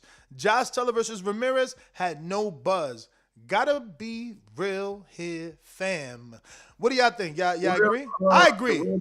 I agree with that. I mean, the Haney fight at the time was getting, it's not the Haney fight, the Tank fight was getting more pushed by the PBC than Charlo Castano. Yeah. Which was for all four belts. But I'm talking about the Tank versus Barrios fight. That was getting way more push. Because Tank, in the eyes of many, is a much bigger legitimate star than Jermell Charlo. And I got a lot of respect for Jermell Charlo. Go ahead, Mike, because you don't got a mic, so you need to. We got to be quiet when he speaks. I ain't loud. Oh, yeah, you got to put that. Nah, you got to have that mic closer. That's why I didn't even know you had your mic there. My bad. Oh yeah, Terrell Gachet stopped Jamonte Clark too in his last fight. Yeah, that's what I said earlier. Who don't know, you know what I'm saying? So he got a little bit of pop. He's developed a little bit of pop because early on I ain't really see it, but I don't think he beats Tim Tszyu. And what you were saying about Devin Haney, I believe Devin Haney got like two choices. He could either leave Eddie Hearn, leave Matchroom, because apparently Dazn wasn't a big fan of him, and Kambosos, maybe because Devin holds such a big number for his guarantee because he made $3 million against Linares. So I would have guessed that at first he would have wanted more than what he made against Linares, right? I would have guessed too. Until Bill Haney came out and said, we'll take less. Then we know that he'll maybe take less. So either he leaves the zone and leaves Matchroom because apparently they're not delivering for him and Demetrius Andre. Everybody else seems like they're getting what they need to get. But when it comes to Devin Haney, Demetrius Andre, they are not coming close to getting the Ryan Garcia fight, getting a Jamal Charlo fight, getting a Canelo fight, getting a Kambosos fight. So those two guys, I feel like they need to change something up. And Devin Haney could be a hot commodity, you know what I'm saying? Go over to Top Rank. Sign a 1-fight, 2-fight deal with Top Rank and see can you get a Lomachenko fight if he beats when he beats Kambosos. I think that's the best route if he wants to be undisputed. Because I don't know if Eddie Hearn or I don't know if the zone is really invested in Devin Haney anymore. Because Ness, if you're doing good numbers and you had a contract with the zone and you've been doing great numbers, do you think they won't offer you another contract or they'll just let you walk away? Nah, I think it's a Dillian Whyte situation. They understand, and by they, I mean Eddie understands that Devin is in a position that he might have to go somewhere else. So it's, I just think that they got him on no paper so that Top Rank can't make it an excuse or PBC can't make it an excuse. That's it. I don't know, man. I think if you doing good for a company and you are giving them subscriptions every month, they are more inclined to give you a offer when your contract is up to show you that, hey, man, you been doing good for us, bro.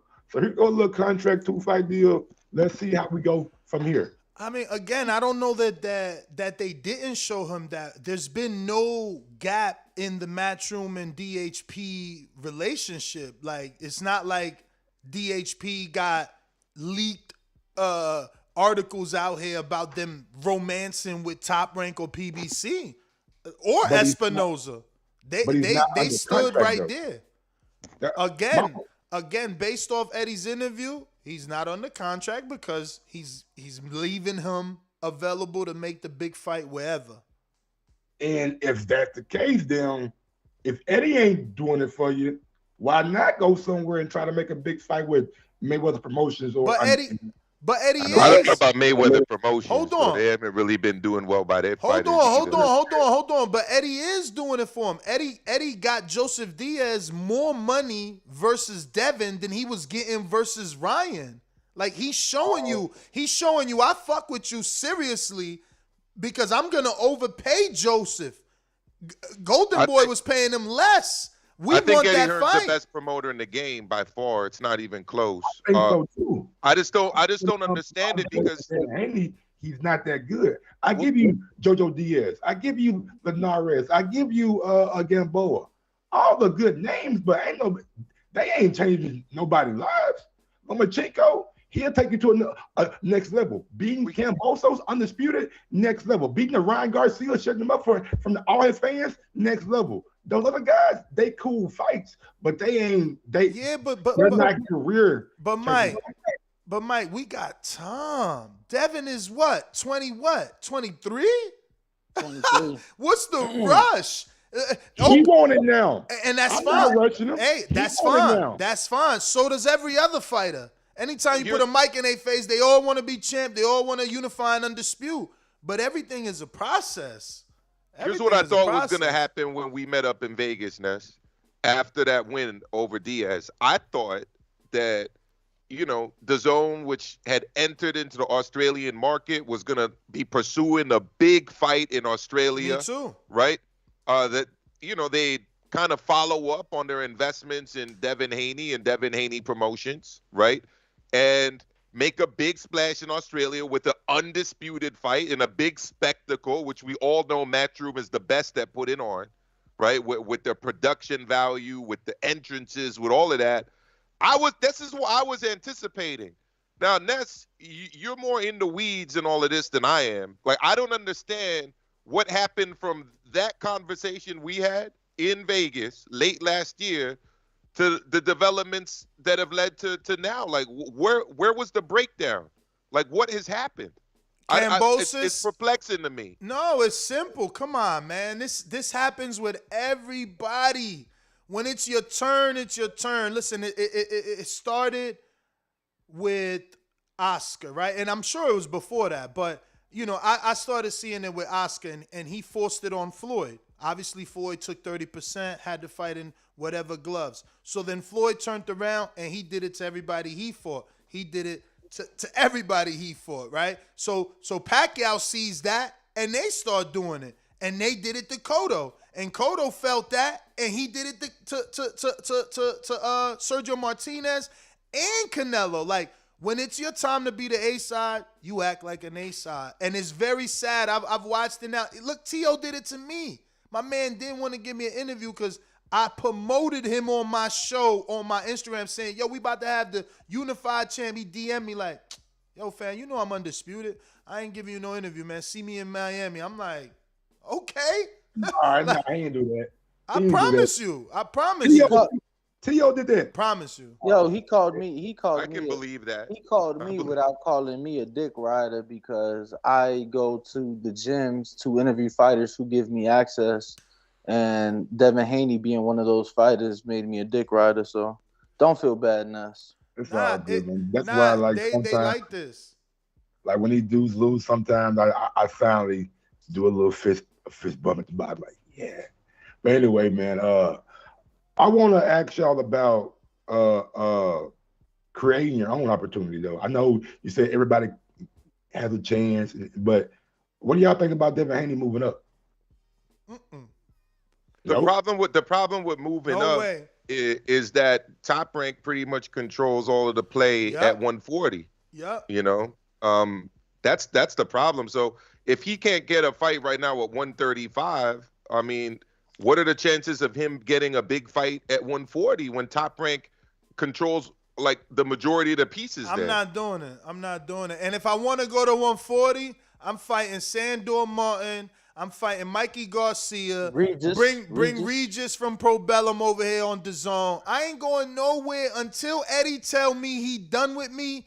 We taking $3 million a pop. We gonna keep adding to the garage. All the cars gonna match. We gonna be this generation's Floyd, whether we want to admit it or not.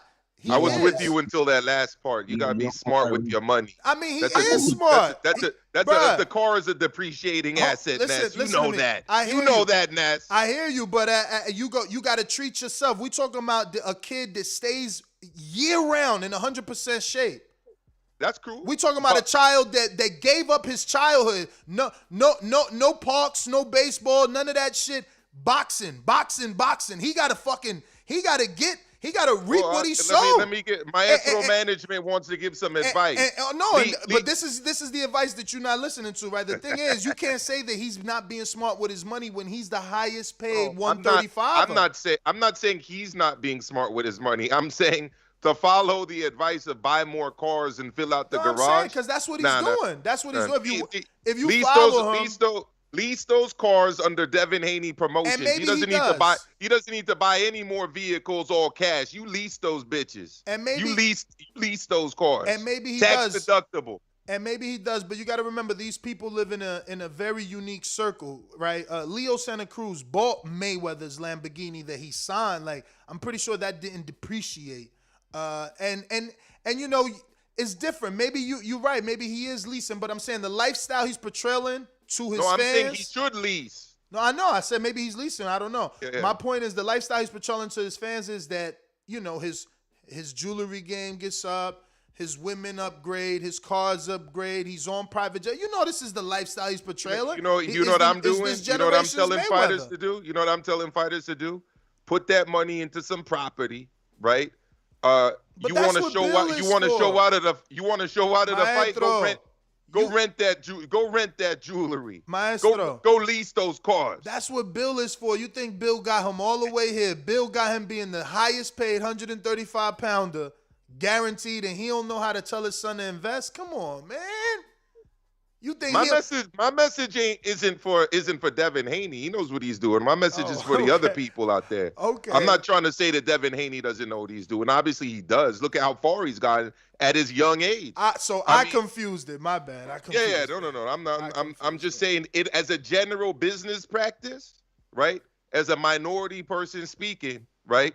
You just gotta be a little smart with your money. I spent my 20s not doing making the best moves financially, and then in my 30s I started to make smarter investments. You know, bought my homes. You know what I mean?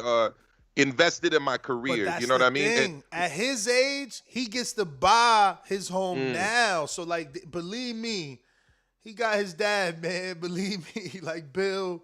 You know. Can I make a short little PSA real quick? 20 seconds. Yeah.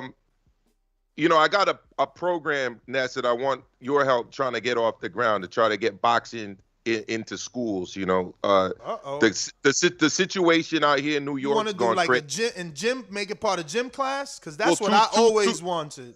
Twofold. One, to make it a physical activity, a phys ed unit in class, okay? And to work with a promotional company to get their fighters in the classroom virtually. Right.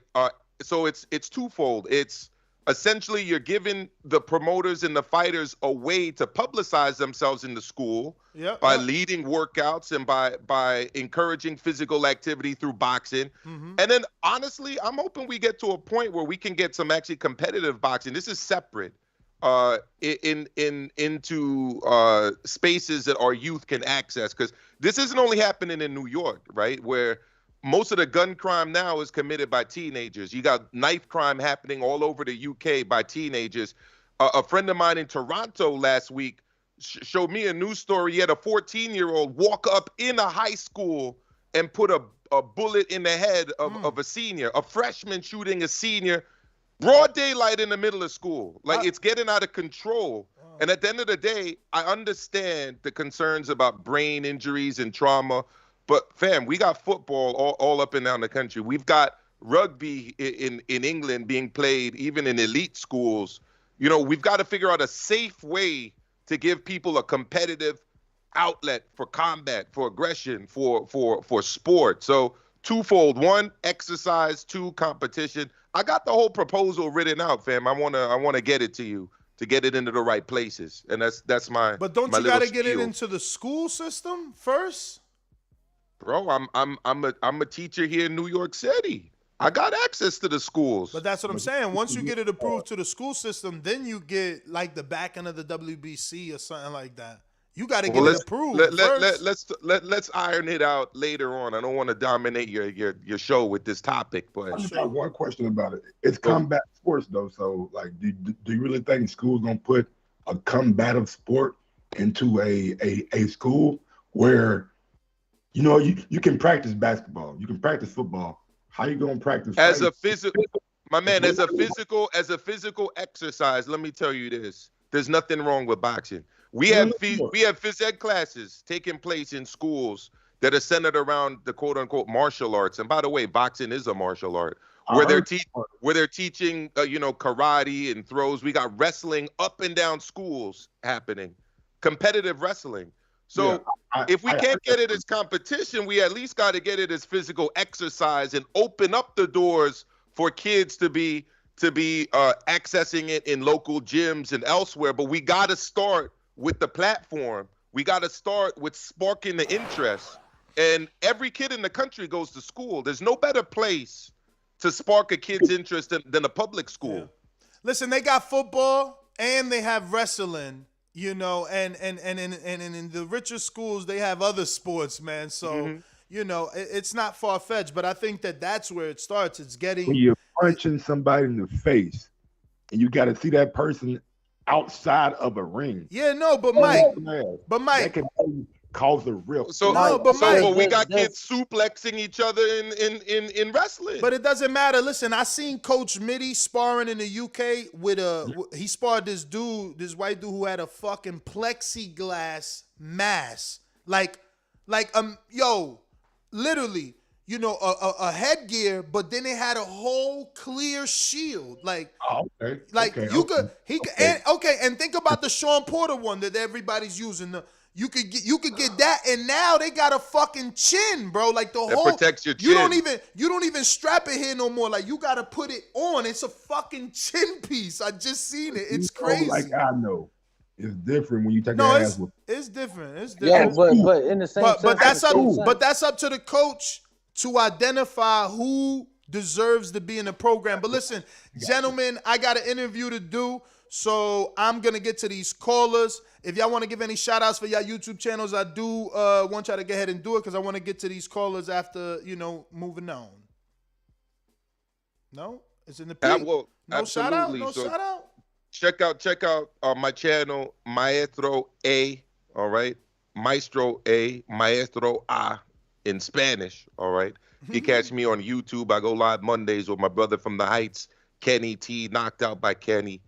Check us out. I'm also on the round table with my brothers D-Style Boxing and Mr. Joe Habib, Ringside Reporter Live. But Maestro A, subscribe, like, hit that notification bell. Thank you, Ness. And I want to continue the convo about the school stuff. Yeah, you know, I seen someone in there, and that's another thing. I mean, you don't gotta go for full contact approval. You could just get heavy bags and pad work, and then you start to see who really got the hunger, who really got the natural talent, and you slowly phase them into a true boxing program. But I love it. I love it, man. We got to do something. Listen, I'm for real about the passion I got for this sport. So I always thought that having it included in the curriculum in the gym would be, in phys ed would be the best way. Start at the roots, man. A lot of these Terrence Crawfords and the greats, they start at 4s and 5s and 6 and 7 and 8. It's like if we don't start at least interjecting the thought of it when Canelo was thinking of it, when Floyd was thinking of it. How we gonna find the next Shakur? All these former Soviet Republic fighters out of Uzbekistan, Kazakhstan, Russia, Cuba. Ukraine, Cuba. When do you think they're starting? Bro, Cuba got it in the curriculum. That's the difference between us I'm and telling them. you. The issue is that they got to get some American trainers over there. They teaching that Cuban style, pity pat, stay away bullshit. I know Morrell allegedly is different, but he ain't hit my radar yet, man. Did you just put Crawford in the greats? Of course. You Yeah. seen what he did to Porter? Dude, You seen look what he at did you, to man. Porter? I'm proud of you, Ness, man. You seen what he did to I'm proud of Porter? you, bro.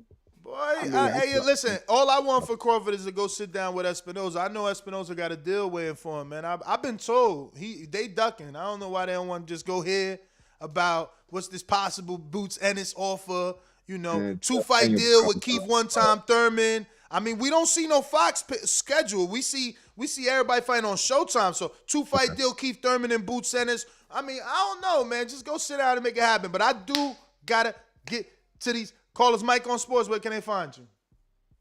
I'm not kicking you off. I just want you to get your shout out before I get into the callers. You just said it back on Sports, man. You too. Yes, sir. All right. AMG, Oklahoma. Yo, what's up, Ness? What's up, panel? What up? Yeah, I personally don't really care too much about the Fury White fight. I mean, I'll probably get a little more hype for it once it gets really close. When is it, actually? I don't even know when it is. April 23rd was the date, right? Or 26th?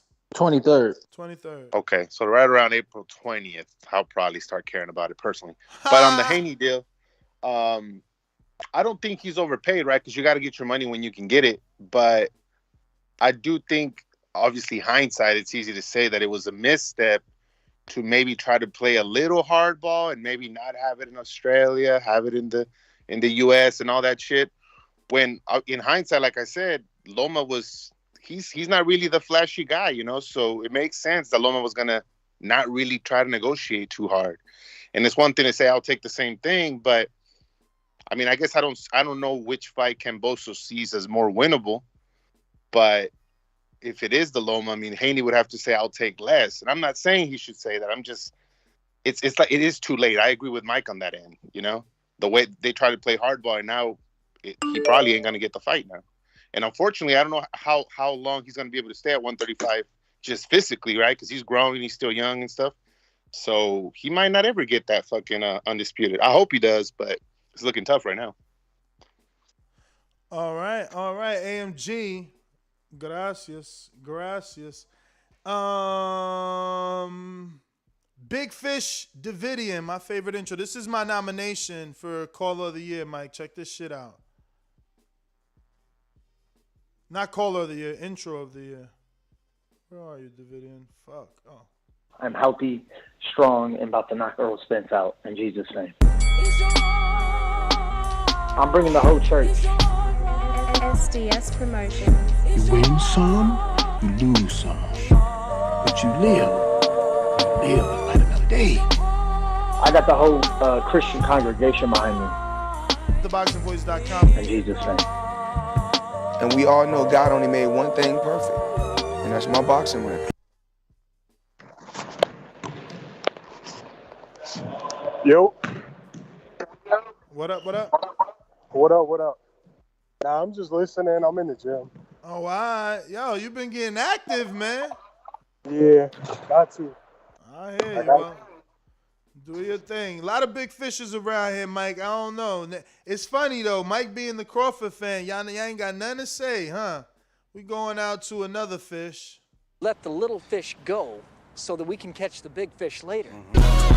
I'm the big dog at the welterweight division. WBC and IBF welterweight champion of the world. At the end of the day, I'm a way better fighter than Terrence Crawford. TheBoxingVoice.com. Me and Terrence Crawford on this side of the street. We cleaning our side of the street, then we coming after Crawford. 60-40 or 70-30, whatever we get. Say something now. Say something now. Big Fish Vega. Big Fish Mafia. It ain't a movement, it's a lifestyle. SDS promotion.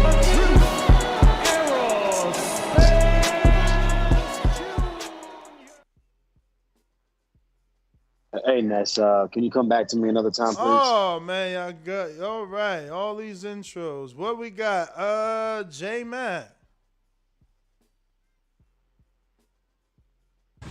I'm in the ocean. You say you the big fish. I'm looking for you. Maybe he'll get his tail out his butt, and he'll fight me. You are watching a master at work. Target practice, baby. When I stop him, y'all gonna say he was too weak. Ocean big in the motherfucker, man. We ain't gonna be able to fire your punk ass out. What you want to bet on? You can bet 100,000 on that. Let's bet $1 million. I'll break your fucking neck. J Matt, New Orleans. Don't like what I said, nigga? Do something fucking about it. One of the best finishers in the game. Give me the towel. Give me the towel. SDS promotion. Get ready for the back attack. Yo, can you hear me? Yes, sir. Mike, you know what that is. He actually dipped off, man. Oh, Crap damn. off on us. And look, the video didn't need all that self-promotion from Ness and what have you. Stop trying to fudge up the votes. Because you know they're going to follow what you're saying. You might as well let the callers just pick what they want to hear. Personality, I sales. just said it's my metro, nomination. intro. That's who I'm nominating. I know. I hear you. But, hey, I have no interest in the topic. Shout out to Kel Brook for showing he still got it. I definitely know Amir Khan never did anything at welterweight to be in the mentionings or fighting him. I knew that timing and that power would deter Amir Khan. I just thought Amir Khan's speed would actually make Kel have to adjust. But I guess I held up for that fight. As far as everything else y'all was talking, as far as Devin Haney, you know how I feel about that. All this Devin Haney is overpaid and what have you. I don't see how guys continue having opinions about another man's money. As far as what his team sit down and do business and manage their business with, they got Devin to the platform in a position to be seen in front of millions and make millions. So I'm going to go with whatever his team decides. We don't know all the meetings. We don't know all the ins and outs on what's being offered. I'm sure they're in their position for a reason. So I'll continue supporting Bill, what he's doing with his son. For his ducking, it's clear as day that he's being avoided. Let's count the mandatories that avoided him. Let's count how many times guys running around here get a trophy and claim they undisputed. So it's clear as day Gambosa need to make the fight. And my last thing on that, Gambosa is the one that's making negotiations hard. He said he would do what he needed to do for undisputed. The money could be made. I'm sure they got the money to put up. It ain't about how much Devin getting paid because he's still getting paid his biggest payday. So let's make sense of this and let's go for undisputed. Stop making excuses. Well, all right.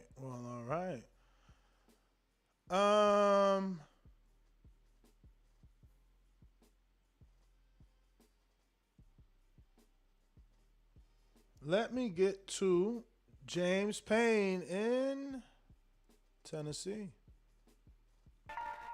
James Payne is my name, partner, how about you? Standing on my property and I'm gonna see about you. If I come out on my porch, I see you chilling in your wheel. Boy, I hope you know somebody better be waiting on the pitch. James Payne, baby, see me pissing on the post. If we're playing basketball, you might see me in the post. How the audio sound? All right. TBV. Y'all know what it is. It's me checking in from the great state of Tennessee. It's your boy, James Payne, Mr. Lethal himself. And you know what it is. The best part of waking up, man. Y'all know the slogan from the 80s, man. TBV in my cup. Shout out to the TBV alumni that made that slogan world famous. Shout out to the All-Star panel. I thought I jumped in the DeLorean with Michael J. Fox and went back to the future one time, and it was like 2019, 2018. It was just nostalgia personified this morning, man. Y'all really took me back to a good time, good place with TBV, man. As far as the topic, yo, let's see what's up. I ain't counting another man's pockets. Devin Haney gets what he gets. He make big bread. He do big things, big chips, but he was willing to take a pay cut. So I'm just hoping that he gets the fights he wants. He is a champion. People need to stop acting like he's not WBC on their bullshit. Quit playing with that man. That man earned his shot. That man earned that belt. He defending it with pride, and integrity and honor. So, man, let's get that undisputed. But they probably ain't gonna do that because Cambroso's got the big machine. Now, I really want to talk about that Tyson Fury and that Dillian Whyte. See, Dillian Whyte done signed that contract. He's gonna get his shot. No more talks about 3,467 days. He sounds like Tony Braxton singing a song or something with all the 700 days talking and anything like that. Let's see what Dillian Whyte gonna do. I got Tyson Fury in there by ultimate destruction and decapitation. So we're gonna see what pop off with that.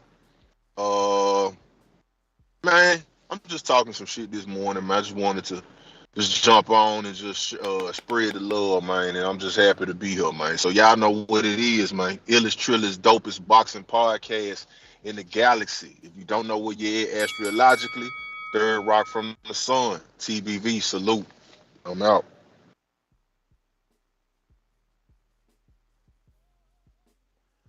All right.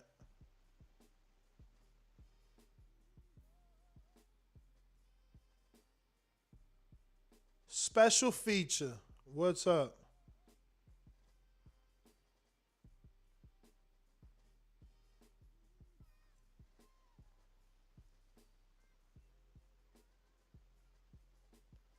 Mr. Special Feature.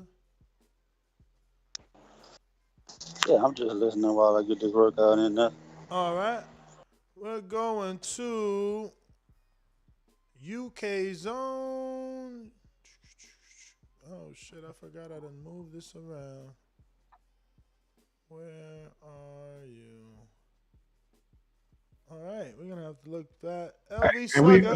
Only time y'all see me in Rays is when I turn into the Bronze Bomber.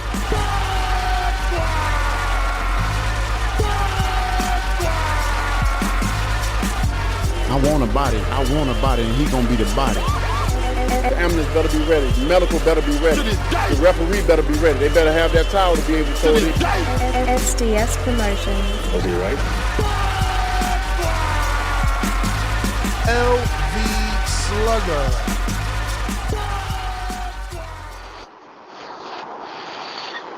TBV fellas, what up? What up? What up? Yeah, man. On the Haney, I want to comment on the Haney tip, man. Like I've been saying, I'm keeping the same energy. I feel like it's one fight to make it 135. One fight away from undisputed. It's definitely a lot of dispute going on. I don't see what's the problem is. So hopefully, man, they can just get that fight done. Devin Haney versus Kambosos for undisputed. We can finally get some closure to that division, man.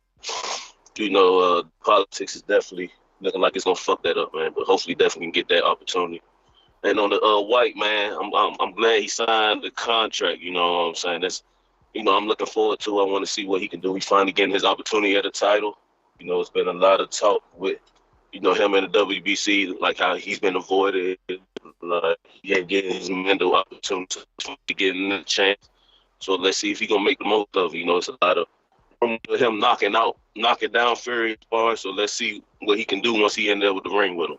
You know what I'm saying? Wild Fury is coming off a grueling fight with Wilder. You know what I'm saying? So this might be his best opportunity to go ahead and take advantage of it. But I do expect Fury to, beat him, man. But I definitely will be looking forward to it, man. But that's my call. All right. Hey, Ness. Yo.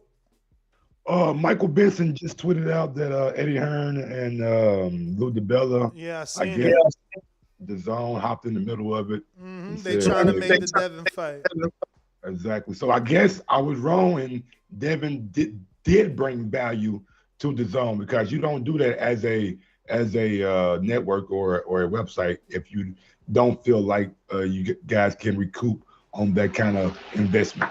Well, that's the point I was making at the beginning. I mean, they were investing in a future, right? So this whole narrative about, well, they're overpaying Devin Haney. Well, okay. I mean, when you invest, you put in money with the expectation of receiving a recuperation on that investment later on. And clearly they believe that. So there you go. Shout out to Devin though, because they're back at the table because Devin is willing to take less. That's what's up. And I know you think that's unfair. I know you think that's unfair. Man, it's bullshit. I know you think that's unfairness, and I agree with you. Like, he shouldn't have to take less money or the same money as Loma being a champion. But at the end of the day, just like I'm saying, for undisputed. I understand it's not that, just a champion. Like, you, the last piece of the puzzle. They want to treat you like you Loma. Loma's not even in the conversation. I understand. He should be in a similar position financially as like a Caleb Plant was when he was Canelo's last. Anybody. Undisputed, right? But here's my thing. If he has to do it, he's also making an investment in his future the end of the day. For sure. So that's what I gotta say. But what's the world gonna say when he undisputes? Is he still not worth the money then? Because he's gonna undispute and move up. It's not like he's gonna undispute and defend it.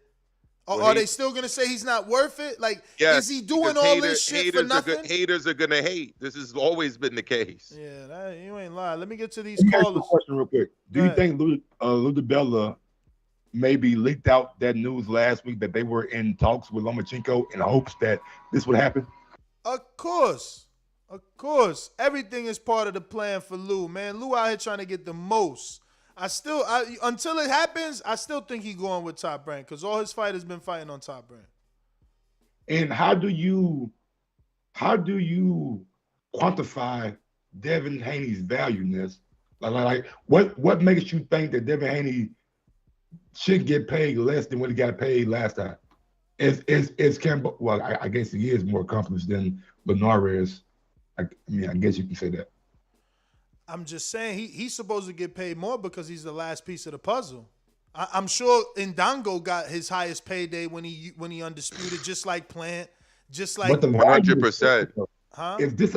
Is Haney and Kambosos a $10 million fight or $20 million fight? Like how much is this fight worth? Again, Kambosos is the one acting like he worth something in Australia. He's supposed to be presenting the package. Homeboy wants you to go to Australia and bring the money plus the TV. I never seen no shit like this, and it's unfair. They strong-arming Devin. Bruh. It's not what I was saying before, Ness, it's like, again, going back to my conversation with you in Vegas when I told you what I thought was happening. I actually thought the money was going to be coming from Dazn because I thought Dazn was putting their investment into a new market, right? Australia, which they just recently opened up in. So, I don't think that it's Team Kambosos that's coming up with the money, although I was reading reports that the Australian government is going to be invested into the fight and this, that, and the third. I don't know how real that is, but look, I just want to see the fight happen. Why haven't they presented the Haneys with an offer that they could see? Respect to Lou DiBella, but he's the lead promoter of Kambosos. He does not have a TV network, and he does not have a big time tie with another promoter. So he has to rely on DAZN or ESPN or Top Rank or Matchroom to put up the money because he doesn't have it. No, according to him, Kambosos could fight some dude on the rankings in Australia. So I just want to see him do that. I want to see him go fight somebody that ain't on. He won't be getting the money that he will be against Loma or Devin Haney. Or probably even Teofimo Lopez either. I just want to see him do it because he can do one or two things. Prove that he's a star over there or fall flat on his face. But I got to get to these callers. To this day. To this day. Sing along if you know the words. Come on.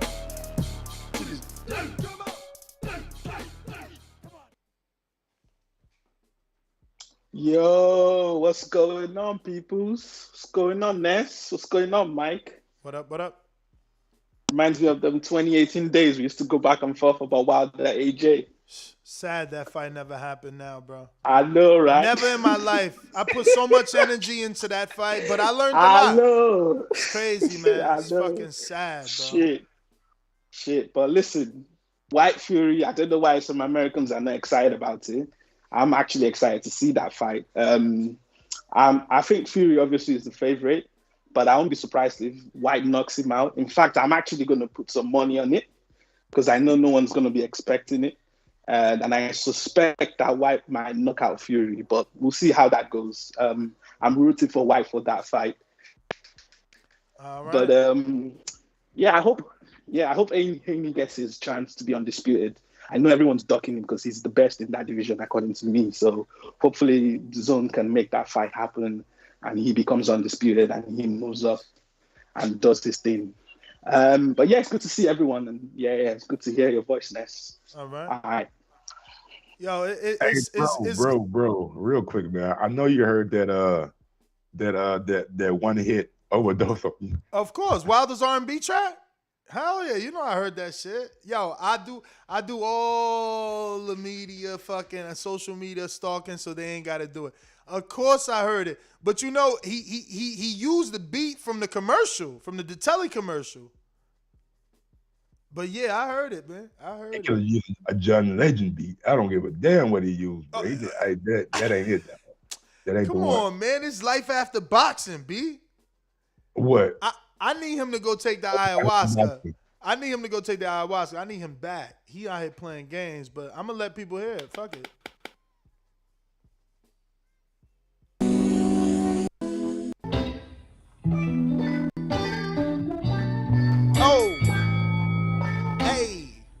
All I need is one hit, overdose on you.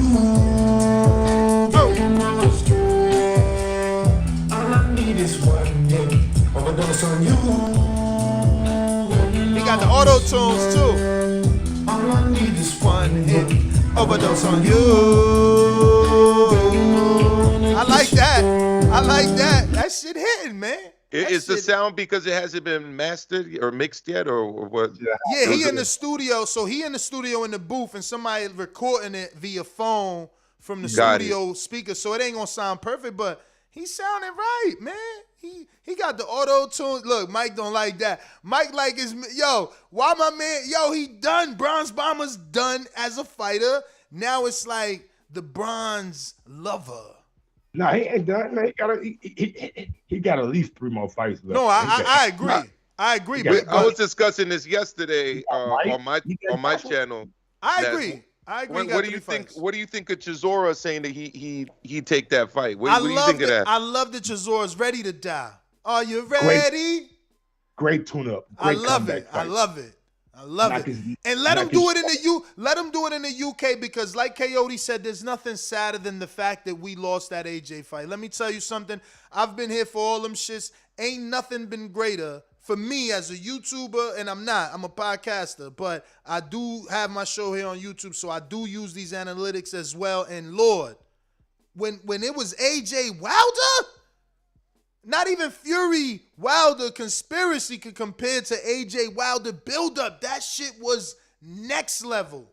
Next level. They fucked up. They dropped the ball, but boxing always does it. They did it with Juanma and Gamboa.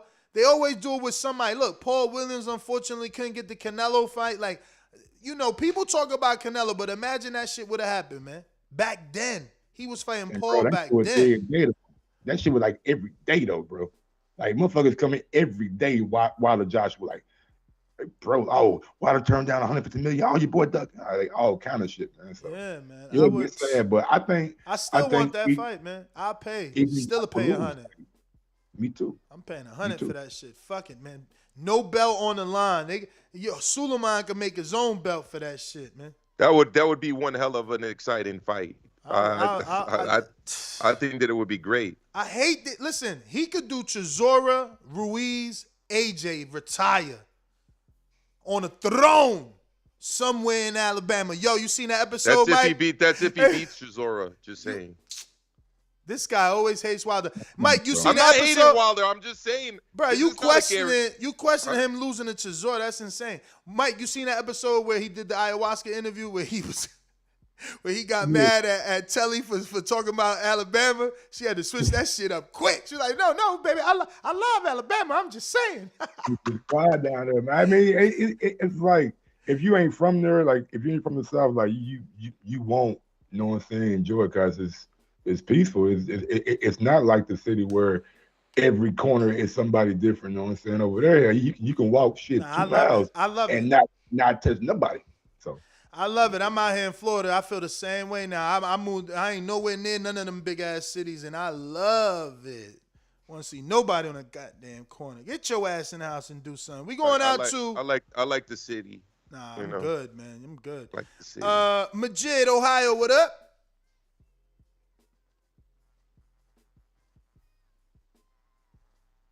No Majid. We going to my Gene Bed, New Jersey. What up? What up? What's good? Good morning. Not much. Yo, Ness, how you gonna disrespect the Cuban School of Boxing when Devin Haney, the biggest pity patter out there right now? Devin Haney, you seen what Devin Haney did? Yeah. What he do? Who he knocking out? Get the fuck out of here. You seen Abdulayev and Linares in Russia? You seen that? That's Linat. Those are Haney victims, man. And you see what about David Morrell Jr.? He's not pity patted. Yo, he's Cuban. I boycotted that Alantez Fox fight. That's my man, so I ain't watching it. He didn't pity pat against Fox. That's for damn sure. I know, but I boycotted that Fox fight, so I didn't watch it. So I ain't see how good he really is. I ain't gonna lie. His last two dudes that he beat, Alantez Fox and the guy, what's his name, Lawson or something before, but both of them dudes were pretty like legit fringe level kind of guys. So for him to do that in his third, fourth fight. I mean, by fringe legit, what you mean? Because Alantez started his career at 54. He never won a world title. I don't know that he won a regional, but I'm not sure. So Alantez. Well, I needed to hear this criticism before the knockout, not after. Alantez at this point is an American name. You're talking about Cazares or Cazares? No, Alantez Fox. No, I mean my brother was speaking about the last two opponents because he wiped out Cazares too. No, the guy before that black guy. Who was that again? Lennox Allen. They need to bring somebody. That was two fights from 154. Yeah, Lennox Allen. And I know Ness. Hold on, let Margie finish. Bring somebody from 154. What? Bring somebody 154 for Morale, or why? He's maybe 68 pounder. Somebody have a name, because the thing is that you're saying that you're not sold on him yet, or he hasn't hit your radar. Yeah, because, he's fighting little guys. And that's fine. That's fight somebody in your own weight class. Fight somebody in your own weight class. Bro, it is the blueprint. You act like you don't talk about it all the time. Nah, Bring ain't no somebody blueprint. with a name either up or down. It's fine. It has to be a name though. You could do that if you want, or you could say no, you don't want that. Get out of here, bro. I mean, you're trying to do that for Haney, man. You've been trying to do that for Haney. Who? It's the same blueprint. Everybody does it. Haney's Morrell Jr. only has Haney's 6 a world champion. Haney did it with a Gamboa. Haney's a world champion. Haney's a world champion. Haney's giving people an opportunity. You asking a Morrell to get an opportunity. That is. I'm a champion giving you a title shot, bro. What are you talking about? You asking for handicap fights for your favorite fighter. That's different. It's different from Haney offering Gary Russell, current champion at the time, a title shot at 35. You a hater. I still want that Russell fight. Hey, Mike, who you thought won? Who you thought won that Masiago fight? I gotta go. My Jimmy, I gotta go. CYP, you up? Mike, who you thought won Masiago Russell fight? One-handed bandit. I thought Mark won. Because it was like. We never agreed no way. We never agreed no way. No, rounds 10 and 11, Gary literally did not throw a punch. I got to go back and see those 10 and 11 because I don't remember that. I remember Gary beating the shit out of him with one arm. That shit was insane. CYP, what up? Yo, what up, Mike? What up? What's going on, CYP, man? Y'all make sure y'all check out my guy, CYP, man.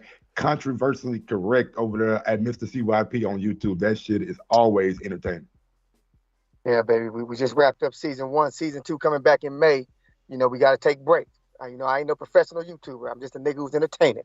Let's look at it like this. Hey, if I told y'all that Kambosos has knocked out less people than Devin Haney, would people believe that, or would they say nah? Yeah, but Devin Haney has knocked out more people, and he has a higher KO ratio. The difference is y'all motherfuckers don't really care about Kambosos. Y'all put a microscope on Devin Haney. Lex, White been dropped by Revis, Parker, AJ, and Povetkin. And Fury is 5-0 with 5 knockouts over 270 pounds. If you think that Dillian Whyte is going to somehow win this fight by not getting knocked out, when Fury knocks out every single person he steps into the ring when he's 270 plus pounds, you don't know shit about boxing. And I want to do the last thing. I want to give a shout out to Stone Bone, because Stone Bone is a funny ass dude. He said that that when Spence fight Ugas, they're not gonna give him a belt. They're gonna give him a seat belt. This is what he said. And he said Ugas isn't a test, he's a sobriety test. So I want y'all to know how bad Stone Bone dislikes Earl Spence, because he has no chill. No chill. He takes it too far. So all you Spence fans, go get that man. Thank you for tuning in. I'm about. Y'all know the slogan. CYP out. All right. I got Stone Bone. Talk to me. Damn, Stone Bone. Oh, my God. Damn, Stone Bone. Man, that was... man, you know that was the back call banter, man. We was talking about the fish fry. You know, we was telling these dudes that Earl's wife called him Big Fish, so they nickname is his bedroom pet name. So I feel sorry for all these dudes running around with the Big Fish in front of their name. That's what his wife called him in the room. But we was going back and forth. Man, was so funny, the seatbelt joke. That was supposed to stay in the back call, but man, Wilder was sleep Chisora. Wilder was still sleep White. Wilder and AJ is still a mega fight. I think Fury sleeps. He'll probably stop Dillian Whyte in probably 7 rounds. Nothing about Dillian Whyte from when he fought. Listen, when he fought Povetkin in that first fight, you couldn't tell who was the old man. You thought Povetkin looked older, but Dillian Whyte body movement, he looked old. I saw he fought on Bud undercard at 4 p.m. when he came to America. Now, it was 4 p.m. We was there, just came in for smoking weed on the roof, and they said, hey, the Dillian Whyte about to fight. I said, damn, it's 4 o'clock. Ain't even nobody here yet. He fought at 4 o'clock, so he's not known in America, so it's not going to push the needle here. Fury is moving the needle a little bit because of the wins against Wilder, but Wilder is still a bigger star in America than both of them dudes. That's just what it is. So, and Ness, if Devin Haney was Ness, I ask these dudes all the time. They always say this Devin Haney overpaid shit. What did Dazn do when they felt Triple G was overpaid, Ness? What did they do? When Dazn, they renegotiated. Oh yeah. When Triple G was getting $15 million, they lowered that shit. Was, they renegotiated. They renegotiated. Has Eddie Hearn, anybody from Dazn, has Bill Haney, anybody came and said, hey, you know, they renegotiated down from the Linares to the JoJo Diaz fight, or they did. We haven't even heard if they offered. Bill didn't tell us that we turned down the offer. They could have offered, and Bill could have said, hold on, let's try to get these fights done before we sign another long-term deal. I hate to cut you, but I am pressed for time. Hawk, Maryland. Hawk, what up? Hey, man, I was waiting for the intro, man. Oh, shit, I always forget. That's so new. My bad. Where we at with Hawk? Here we go. What time is it? What time is it? What time? Hawk in Maryland. Tommy, I can knock you out now. Holy shit. Holy shit. TheBoxingVoice.com. Great show. Yes. Dan and Brandon. I'm out. SDS Promotion. Yo, TVV. What's up, Ness? What up? Mike Ross and what's that? Casual. What's up to all y'all fellas? Oh, and shout out to the super producer Brandon. But as far as the topic, the big what's the dude signed Dillian Whyte. Yeah, Dillian Whyte signed the contract. Took the time to sign the contract. I guess he's just looking for some kind of notice, get some kind of clap on, some kind of pat on the back for signing that contract he's been begging for. So he needed a little attention. So as far as the Dillian Whyte thing, and he's gonna get crushed by Tyson. But and neither one of those dudes is like Wilder. Wilder, that shit would have been sold out anyway. The Haney jump. as far as Haney go, man, I don't see why everybody hollering about the money. I see Devin Haney has a problem with the WBC discrediting his title. WBC is on a I don't know. They out for Devin Haney to discredit Devin Haney. He sounds like he got a lawsuit because they are discrediting his title to the fact where all the fans are now saying his title is nothing, and it's their title that they're denigrating. You know, it's their title. So I don't, you know, the money situation is coming up, but I think it's more so the WBC shooting down Devin's title as if it's nothing is the problem. That's Devin Haney's main problem. It's the WBC. I don't know if he should leave them or what. Of course, they're not going to because they're still getting the same money. But, you know, I just think the WBC is out, is the reason why Devin Haney's whole situation is getting worse and worse because they're making it seem like his title is nothing, their own title. It sounds like Devin Haney got a lawsuit to me. But, yeah, that's my call. All right, Hawk, man, thanks for calling in. Brandon, Cincinnati. Hello, ladies.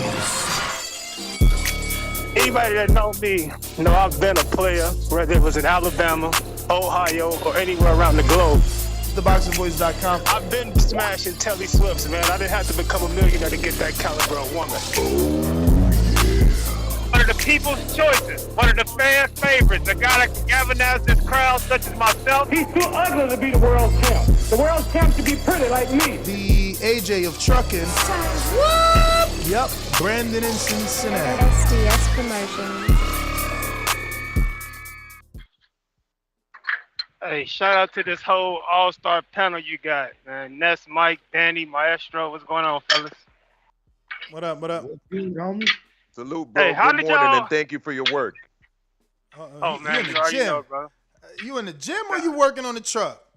I hear I'm on the weights. truck. Oh, wow. I'm loading. These cars you hear getting loaded, man. I'm your flyest car hauler in America, brother. But, Bro, how you y'all- know how I do we need. gotta- You know I need a car hauler, man. I gotta go to Vegas, man. for the vet, you need a car haul. You need your vet haul. All three of my shits. I ain't just taking the You vet. might want your vet and clothes, bro. I ain't Brother, doing. you don't wanna have I your- ain't got enclosed money, man. I'm going with the open. I done seen. You taking a risk, bro. I done seen a Lamborghini on the open. How dare you get a promise vet you. and you penny pinching? That's Nigga, it's time to long-ass step your symbol, game nigga. up. You in the vet. Step your game up. Man, the vet American car, that ain't nothing special. There it is. Nice. That's a bad motherfucker. But let me ask you a question. Because I got this theory that niggas love the drama of boxing more than boxing itself. How we got a big-time heavyweight fight about to go down and niggas got more energy for Devin and Cambrosis and Because this you know drama why? bullshit Because they got going on? Devin is the bigger name. These dudes ain't fucking ringing no bells. Ain't nobody Niggas like making the no noise for Dillian Whyte. He out here trying to go silent and ask for money for press conferences. He gonna post just a sweaty face on his Instagram. Come on, man. That ain't how you do the job. Niggas like drama, man. Y'all just like drama. Y'all know once fights get made, y'all like, all right, ain't no drama because the fight's Damn, my made. man Let's said I talk. need an iron pronto, man. Fuck all that iron shit. Y'all bro. y'all like drama, man. It's cool though. I like real fights. But yeah, I'm going with my Jamaican brother. I got Dillian Whyte knocking Fury the fuck out. And once he knocks Fury out, I'm gonna celebrate with some oxtails and a ginger beer or something. Bro, you wild. I ain't really sold on Fury, man. Is that your We real putting him on pick? Yeah, that's my real pick. I'm going with White. Wow. Shout out to White, man.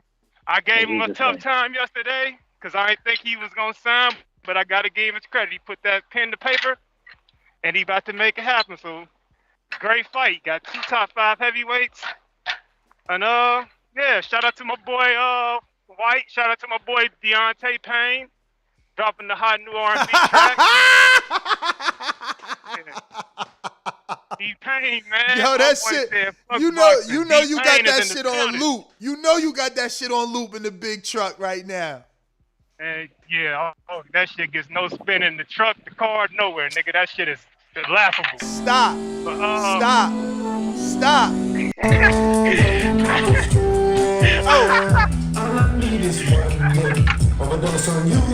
Overdose on you. Yo, that shit hitting. And that beat hitting. You know you a hater, man. And you a from real fan, Alabama. man.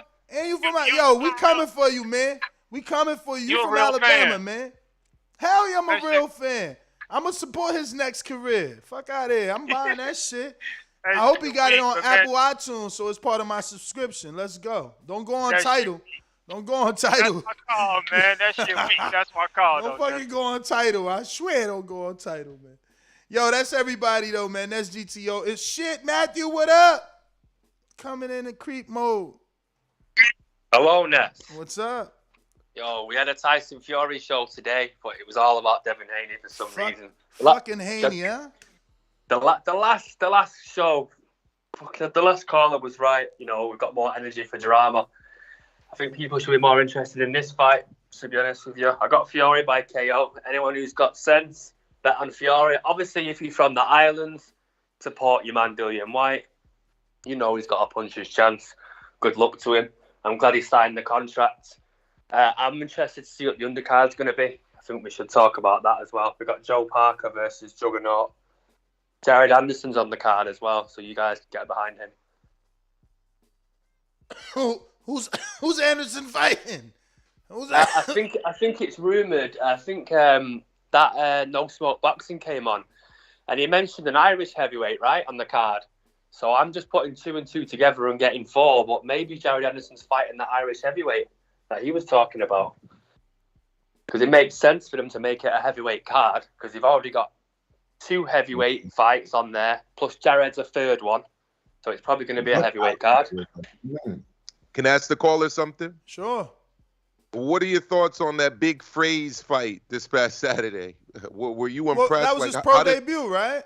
Yeah, but I mean, look at who they had him fight. Like, that was a joke to me, but I'd like to hear what the caller thinks. It's his pro debut. I mean, it's his pro debut. He fought up on it.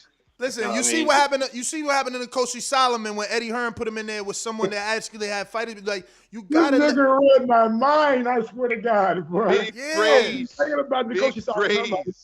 Because you gotta. They're gonna move him fast. They're gonna move him fast for sure. 30 years old Olympic medalist fighting some guy that I heard was a white collar fighter, never even really had an amateur. It was a late replacement. That means he got experience.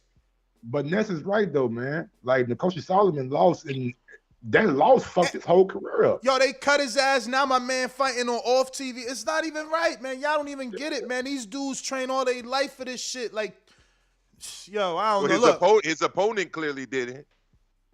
Who, Nikoshi's? Yeah, he fought. No, I'm talking about Big Frazier's opponent. Oh. He didn't clearly train all his life. Man, yo, you be mad tough. Yo, he be mad tough on fighters, but I get you, man. He my man like 6'7", so you know I get it, man. But I don't know, man. I mean, they didn't move Joe Joyce like that after the Olympics. They never had him make his pro debut against a guy like that. But we seen, yeah, and we seen who Joyce was fighting in the Olympics and in the World Boxing Series. Tony Yoka. Tony Yoka. So we seen he was on that level. I got these super chats I gotta get you. Let me see. Big Matthew says, "Why has Haney taken over the show? We don't care." That's not true, my man. They do. Mr. Steal Your Chin back with another one says, bigger fight for undisputed, Haney versus Kambosos or Haney versus Loma. Whoever say Haney versus Kambosos, straight liar. Dazn will be his downfall. Hands up emoji. Can I get a big phrase fight maybe? Get a little payday, free flight out to the UK? Yeah. Move around for a little bit. Yeah, but you need more background. My man who fought him at least was a white collar boxer. I wouldn't mind seeing big phrase down the line against the Dillian Whyte heavyweight. I forget his Fabio Wardley. Fabio Wardley. I'd like to see That's Big crazy. Phrase against Jared Big Baby Anderson. How about the battle of the bigs? Big Baby, Big Phrase. Y'all got a lot of trust in Big Phrase trying to rush him to Wardley. Wardley like 12-0. I got Big Supermax that says, quick PSA reminder for my boy Mike. After Earl stops Bud, did he mean like, or he says light, we get a full week of MSO Mex on sports takeover? Okay. But what the fuck is light? Oh, when Earl stops Bud Light. Bud Bad. Fuck. If Earl by some chance stops Bud Light, Super Mex will be taking over my show for a week. Yeah, for a week. Mex on sports, he'll be doing his thing. But if he doesn't, then every day for 30 days, he got a super chat $2 that says, I love Crawford. Damn, that's a tough one. Everybody, I'm out. That's GTO, Instagram and Twitter. Mike, Maestro, thank you for joining us. Till the next one. Today is Tuesday. I don't know. Whatever pops up. Peace. You got it. I might be going. Let me just go live at the top of the hour. Talk a little bit about Fury Whyte, since that's what people seem to want to talk about. At noon? Yeah, noon, yeah. Head on over to Maestro's channel. He's about to go live in about 23 minutes. Next 15 to 20. Yeah, I got an interview at the top of the hour. Then y'all can catch me probably like around 1:30. Who you interviewing, big dog? Oh, I got a job interview, bro. Oh, nice. Good luck with it. Trying to get me add some more revenue to the stream. That's all. Yeah. All right. Well, that's GTO, Instagram, and Twitter. Catch me on the next one. Shit, Coach Myers. Don't say I don't love you. Hurry up. I got to go. The gun is on me. No, I'm good. I'm good. You sound like you eating anyway. Enjoy the lunch. We out. Peace.